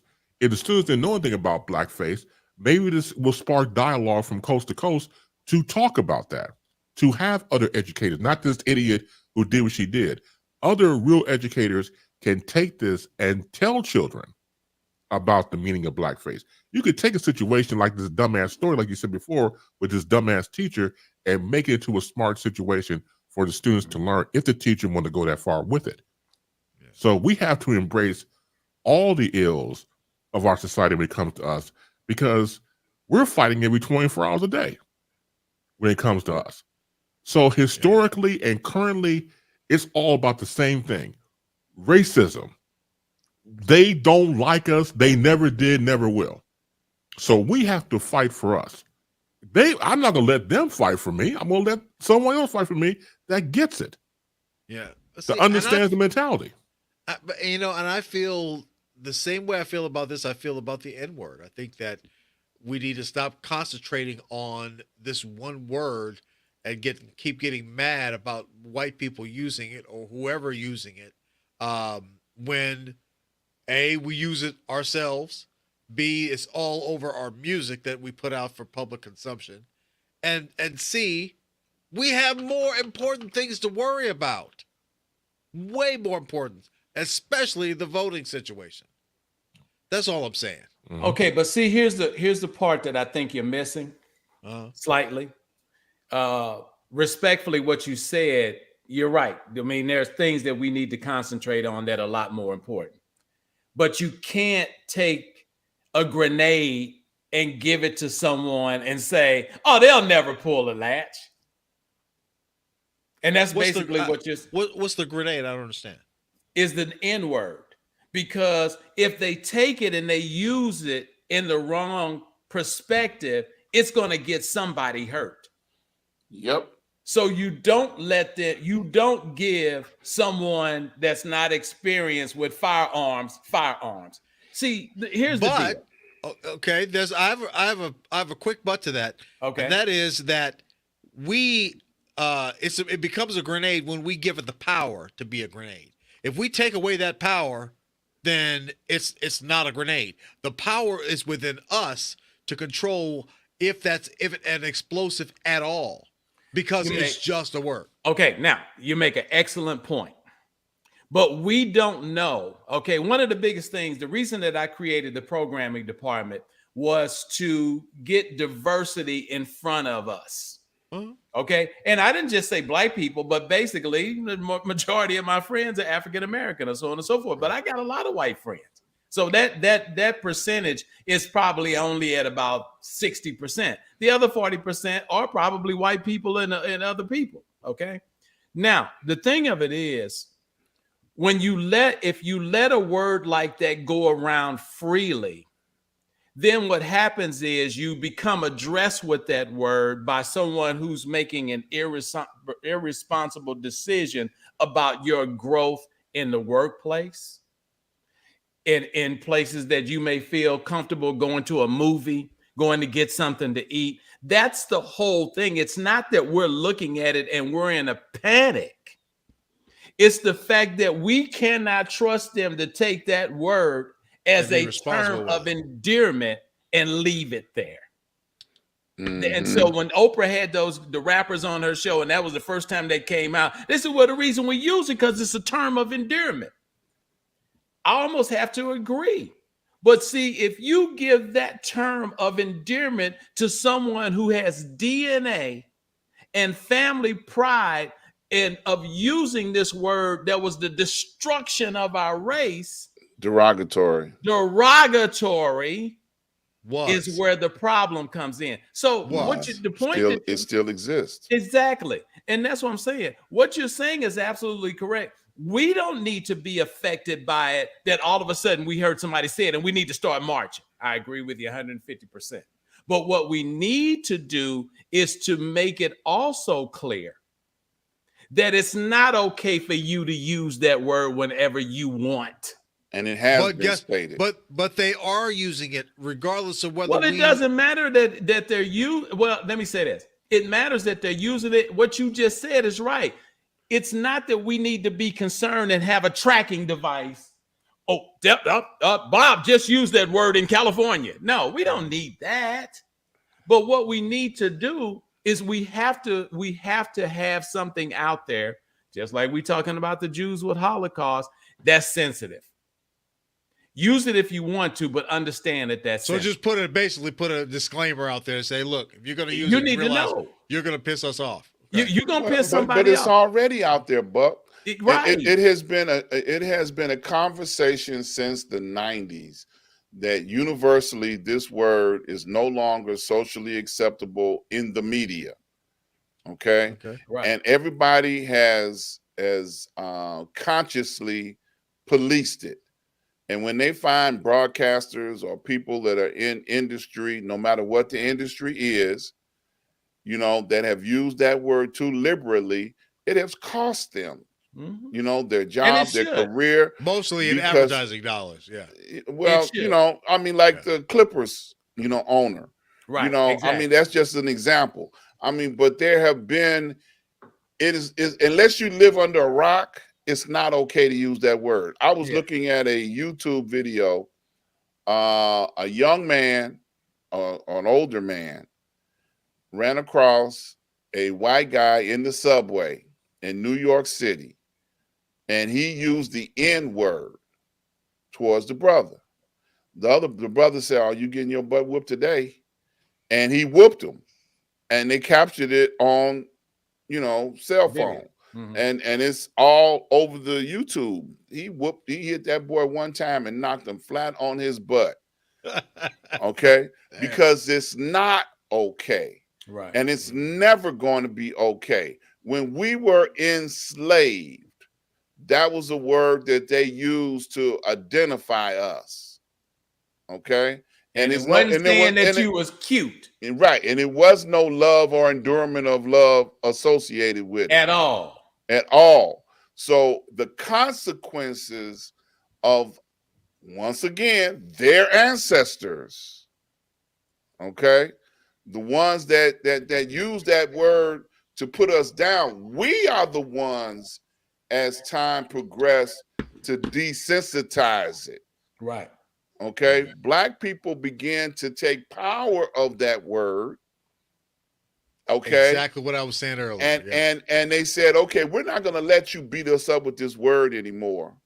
Right. Okay, and for a period of time, that word went with the not making it a negative, but to build our pride up, because we were beat up with it. There were generations after generations beat up with that word. Okay, and then as time progressed, now universally, it's time for us to take that word out of our vocabulary. Yeah. And yes, Take that cotton picking word out of our vocabulary. yeah, and and that word is definitely been traumatizing enough. Yeah. Okay, so, and some folks like my generation and older than me are still traumatized by that word. Period. So where's it going to be 50 years from now? It don't matter. We got to deal with today. Because I think it does matter. Well, let me say what I say it doesn't matter. I don't mean it doesn't matter. I'm saying you're almost 50. I am definitely almost 65. So 50 years from now, I won't be here to address that. Okay. If 30 years, I won't be here probably to address that. You'll be 90-something. You'll be a little old 90-year-old man. Well, but I'm just saying I won't be able to address it like you and I are talking about it now. Right. And what has to happen is we can't just say, well, we don't care. We should never, even if we use it as a term of endearment, and we have to be honest, swear on a stack of Bibles, we all do it. But we still have to stay the course. This is, you can't. Just because I use it, just because you hear it with your favorite rapper, you can't. Don't mean it ain't okay for you. That's right, and that's where it has. And I'm not saying I'm not saying give them permission. I'm not saying that. Well, I'm just saying don't say stop addressing it. We need to take. Stop dealing with that. I didn't mean to cut you off. I'm sorry, but you got to be careful with how you say that. That's and guess what?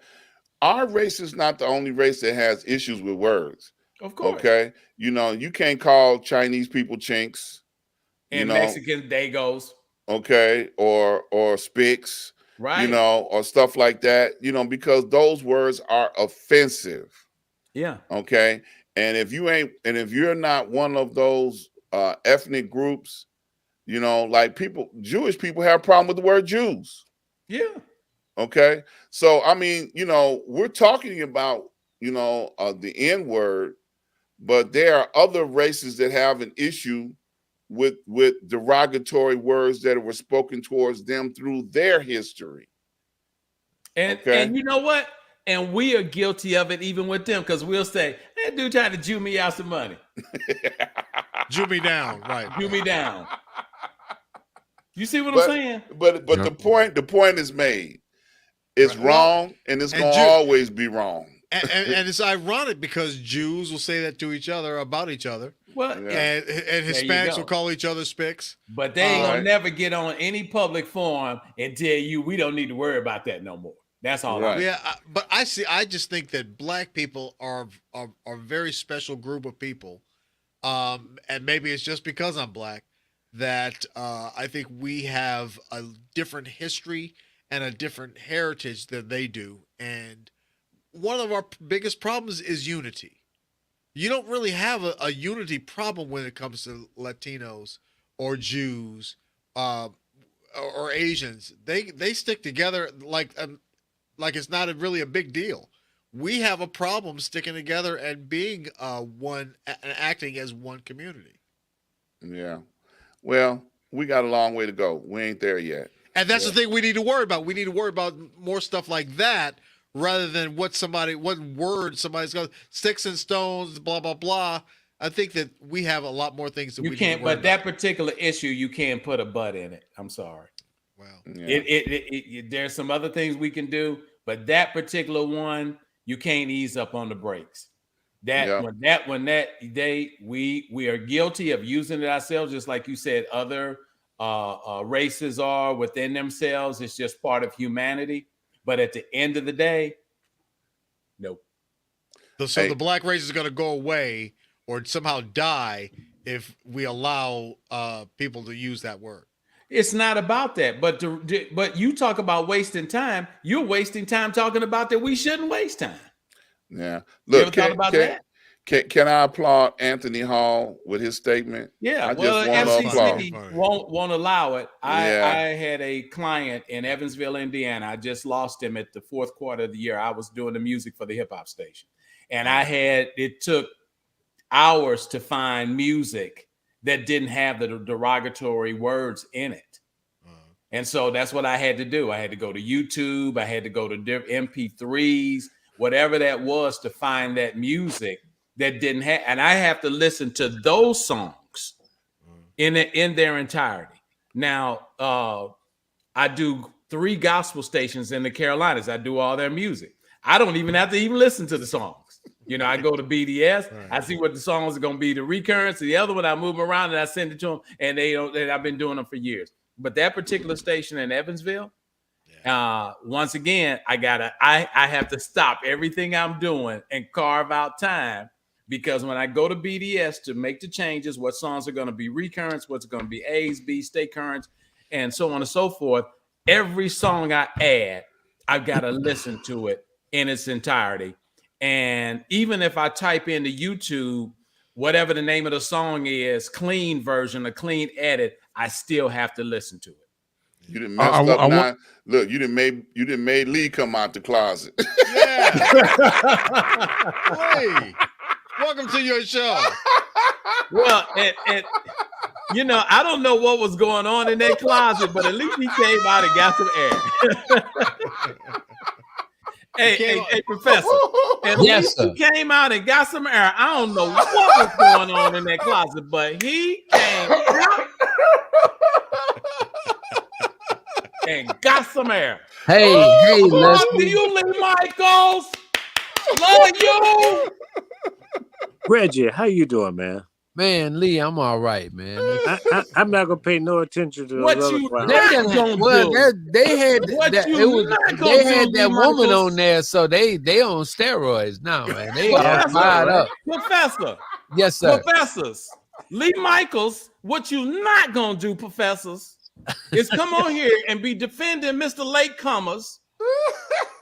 We've been here working for 2 hours, making 30 cents a minute. And then all of a sudden, you and him, y'all just gonna pop on a little show with 6 menses. It's supposed to be 6 menses on this show. And then y'all come and then cut the menses down to 4. And then we supposed to be able to get it done. That is not right. Well, you see, I was acting like a programmer tonight. And I wanted to sit here and watch and listen to the show and see what you guys were doing. And then I made some notes and I got some critique, and that's what I've been doing. And don't be pointing your little thing at me, because that don't be turning me on. Wow. What are you talking about? What? I'm the program directors of the show, and because as the program directors, That's I'm supposed right. to be taking notes. That's right. And don't get it twisted. Don't be pointing your little thing at me. That thing don't turn me on. Look, put that thing down. You need to put it on rest. Put it on rest. All Put right, that thing on rest. Put it on Mr. rest. Love, Mr. Love, I'll see you at my office after the show. Uh-oh. How about that? Okay. Uh-oh. Okay. Uh-oh. Wait a minute. He done heard that before. That's right. That's right. Somebody gonna be in the room because me and you ain't gonna be in the room by ourselves. Buck, Okay. you need to come with me. Now ain't gonna be no witnesses. It's gonna be you and me, Uh-oh. like in the old days. Yeah. He shut up there, didn't he? He sure did. Flashback. He had a Oh. flashback. Did he freeze up? Now he didn't freeze up. He's still blinking. His eye. Oh, you ain't always telling something. You're a big old tattletale.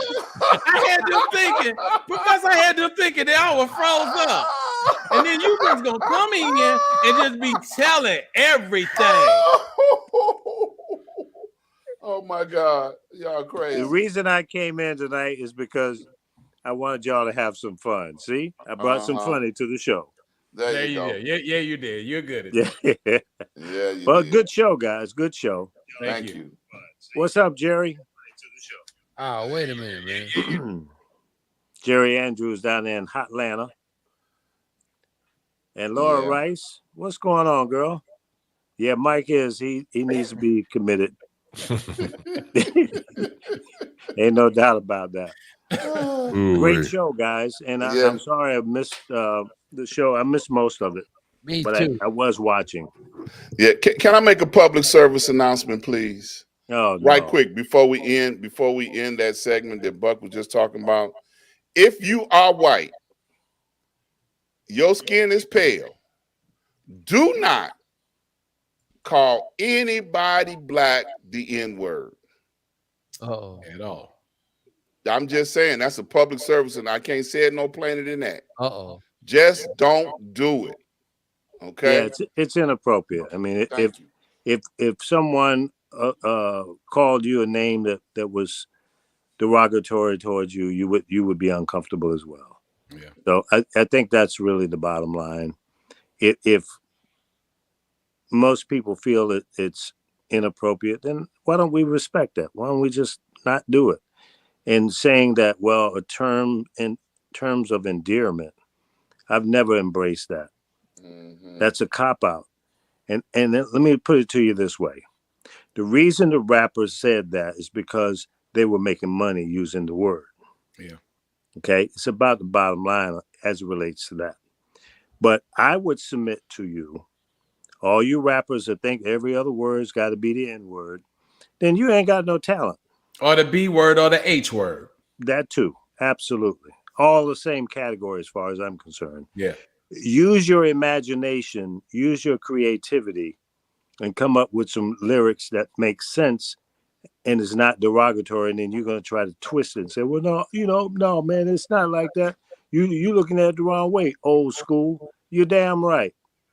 Because my parents, my great parents, my great, they took an ass whipping with that name. And I don't appreciate it. So let's just drop it. Go ahead, Reverend Doctor. Listen, I mean, I heard this song today. I guess the algorithms or something, but it came up and this song was called Taste. And I mean, yeah, tell me about it, Buck. Is the rapper out of LA. Yeah, tell me about it. Tiger. Yeah. Yeah, give me a taste, I heard it today, and I just started cracking up because they funding coonery. I mean it's just, we had a fit about Amos and Andy. Folks had a fit about Amos and Andy, and they wasn't even cussing. Now, 50 years later or 60 years later, we're allowing cussing. the degradation of the women, and put Amos and Andy back on, man. You know, 'cause put Amos and Andy back on, because I don't know which is worse.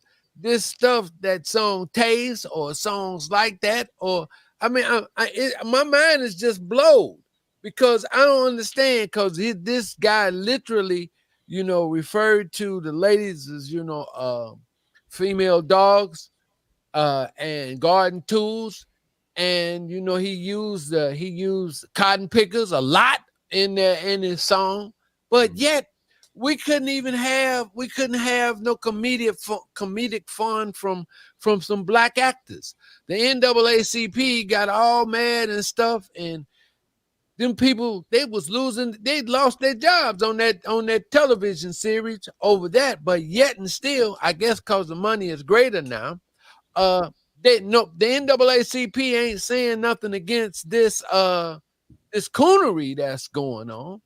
I mean, my man, look at this image. My man is up there. He got his Lakers thing on. He got Kobe Bryant's number on him. And then he got 50 women with no clothes on, you know, scantily dressed. And we wonder what's wrong with us. And we wonder. Well, just a tip, Professor, and that is that those songs aren't geared towards you. Now, listen, I wasn't offended, because this is the first time I ever seen it. You understand? This is the first time I ever seen it. They're about having fun. So to them, this kind of music is fun. And listen, that's not going to be no debate, but where's the NAACP that's allowing our sisters now to be referred to as female dogs? Because it's not advancing. And you understand? Right. I mean, so because that stuff that's what's out here now is really anchoring in the keeping us in the same cesspool of whatever reality TV or BS or whatever. How do we get past that, or do we get past that? Because the way this cat was laying it out, I mean, he was brilliant with his creativity, and whatever he was saying, I only understood a few things, but I kind of like got his point, that it was kind of like this and this, that, and other, and all that was fun. But he had all types of women that was, you know, scantily dressed. You know, he had on Kobe Bryant's jersey on. So you understand. So he's advertising all kinds of culture. He's advertising stuff. So people going to go out, right, and start buying NBA gear. You understand? It's called the song's several musical years old. pimping. It was before Kobe died. Yeah. I mean, no. Musical- It had like this. You got to listen. I'm telling you, this is the first time I've seen it. Okay, yeah, it's been around for a while. Right. I mean, so this is the first time I seen it, you know, because I'm looking at gospel and stuff like that and whatever. But I'm looking at all this money that has been made off of this song, and how many people that, you know, that it was synergetic. But none of it came to us, and none of it uplifted or benefited, brought any other cultural benefit to us. But then they took Amos and Andy off, and at least but Professor, most people from this generation don't even know who Amos and Andy is, and what the struggle was about during the time of Amos and Andy. Nor do they care. And that's, you know, unfortunate, because every entertainment entity that exists today is standing on the foundation that was established back then. Listen, okay, now I agree with you. I don't want to start that argument, but what I'm just saying is wholesome stuff is being moved out. I don't care what time it was produced. I don't care what time it was produced for coonery. And there's nobody hollering about that. Yeah, because NAACP objected, just to give the backstory, objected to Amos and Andy and what it portrayed during that time. You know, so an organization like the NAACP was a very powerful organization for speaking up against trying to change the way that the world looked at us. And when I say us, I mean Black people. Okay. Yeah. So now they wanted to make sure that was not the picture that represented all black people. Right. So fast forward to, and I think we were at a transitional period at that point when, to use the term, we were ready to move on up. right. We were becoming more educated. There were more college graduates, high school college graduates, professionals, doctors, lawyers, et cetera, et cetera. So it's And all that- right to go backwards now, right? No, Well- no, but see, they don't know that they're backwards. That's the problem. So that's what I was going to say. You fast forward to 2022 because they do not know where they came from and what was, not socially accepted. It's not that rapper's fault. I mean, he trying to get paid. I'm with that. He trying to get. And guess what, Professor? The NAACP nowadays will give that same rapper an award. Hello? Yeah. Come on now. Yeah. Give them an image award in a heartbeat. Goes to Tiger. Well, real quick, it's funny, Lee, you mentioned about the time in the 60s, for example, with Amos and Andy. Going back to, and I must say, I was not going to watch it, but I have been watching it. We must talk about Cosby, the docuseries on Showtime. It really is well produced. So they did do their homework. So we're talking about the time you had, at the time in the 60s on television, you had Amos and Andy and I Spy on during that timeline. Yep. And they talked about which one would you watch? Would you watch the Cooney buffoonery of Andy on Andy, Amos and Andy, or would you watch I Spy with Bill Cosby playing a Rhodes Scholar, playing some of the work for the government, and spoke 5 different languages? So the images of during that time made sense. Which one would you watch during that time in the 60s? So it does have a point about where you are in the timeline, but you must know the timeline to get to where you are at 2022. Okay, That's the misinformation that happens. I just gotta say one thing. Well, how in the hell did the Beverly Hillbillies get so popular? It's because it was the same thing. Yeah. Why? You understand why? You know why? Why couldn't we laugh at ourselves? Because of Ellie Mae Clampett. That's why. Woo, man. Well, I do know the. Well, it's because we weren't controlling the airway. I do know that, but look, who was more on the low class level than the Beverly Hillbillies? They walked in the crib and saw the television, and the television had a picture of Niagara Falls, and Granny said, "Oh, this is the washing machine." I said, "Oh, come on now, you can't get more ignorant than what that was." That was a funny show, though. Yeah, and that's the same point I'm making with Amos and Andy. It was funny too. It was funny too. Right. And when you saw Sammy Davis Jr. Show up on all these sitcoms all across the television, then we felt like doors are opening up for us because they wasn't opening up before. And Sammy Davis Jr. would show up on Wild Wild West, on everybody's show.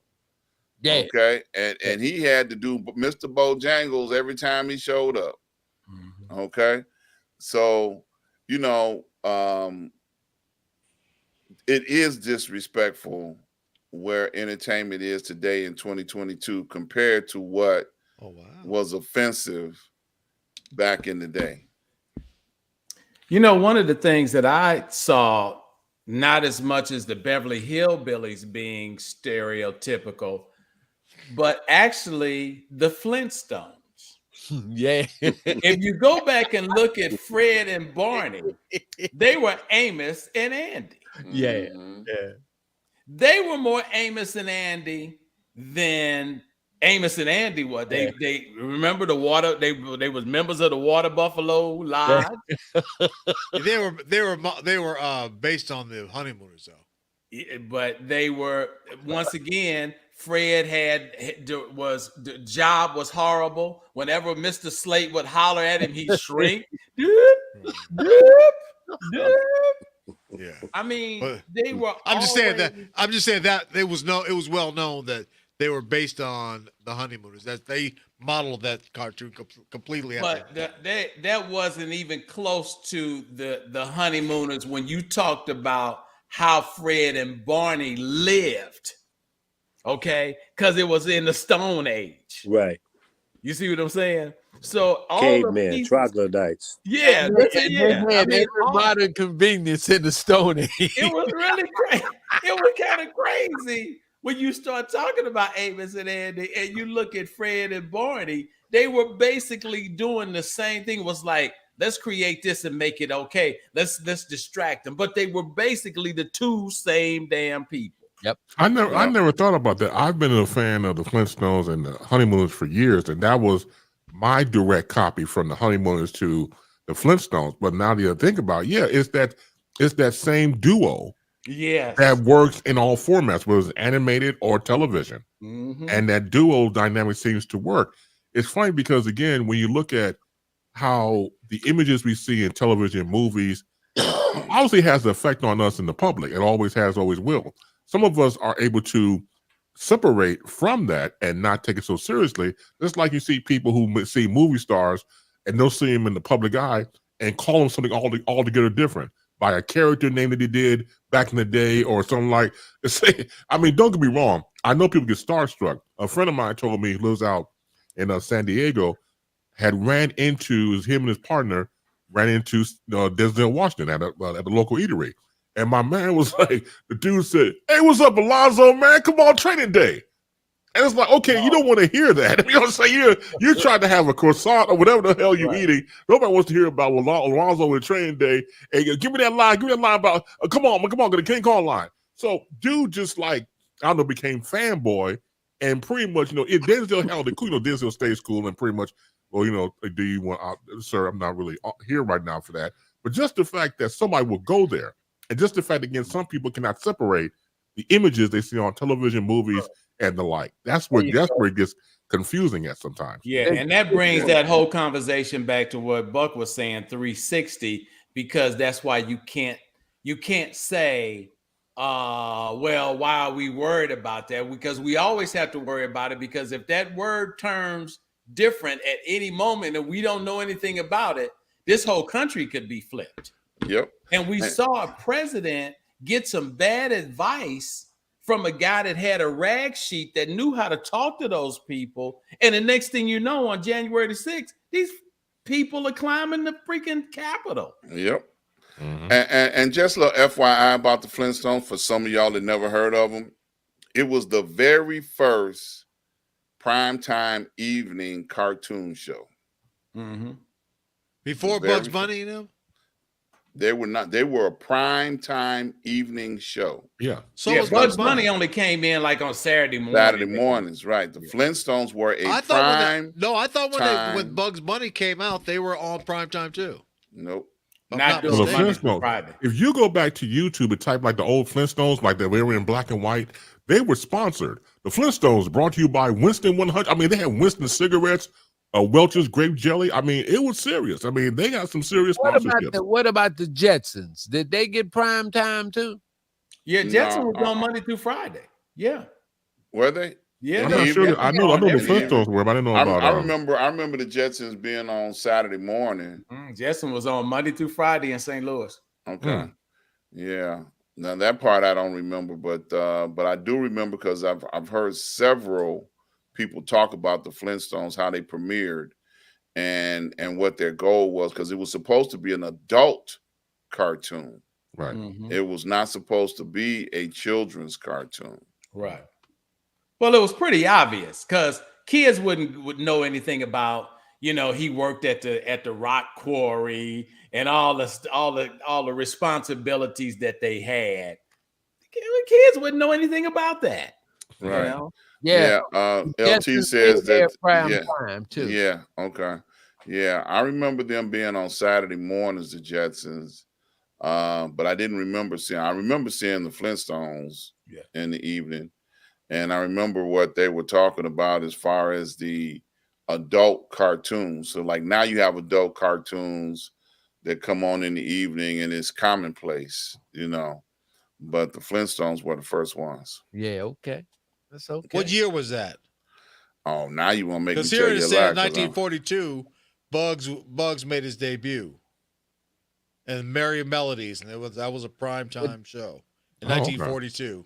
I didn't know Okay. that. War. Well, Yeah, I I didn't know wasn't that one born, so either. I can't Yeah. defend that. Yeah, I ain't gonna argue with you on that one at all, brother. And I'm sleepy, Chris. Well, you can't have a bigger hint than that.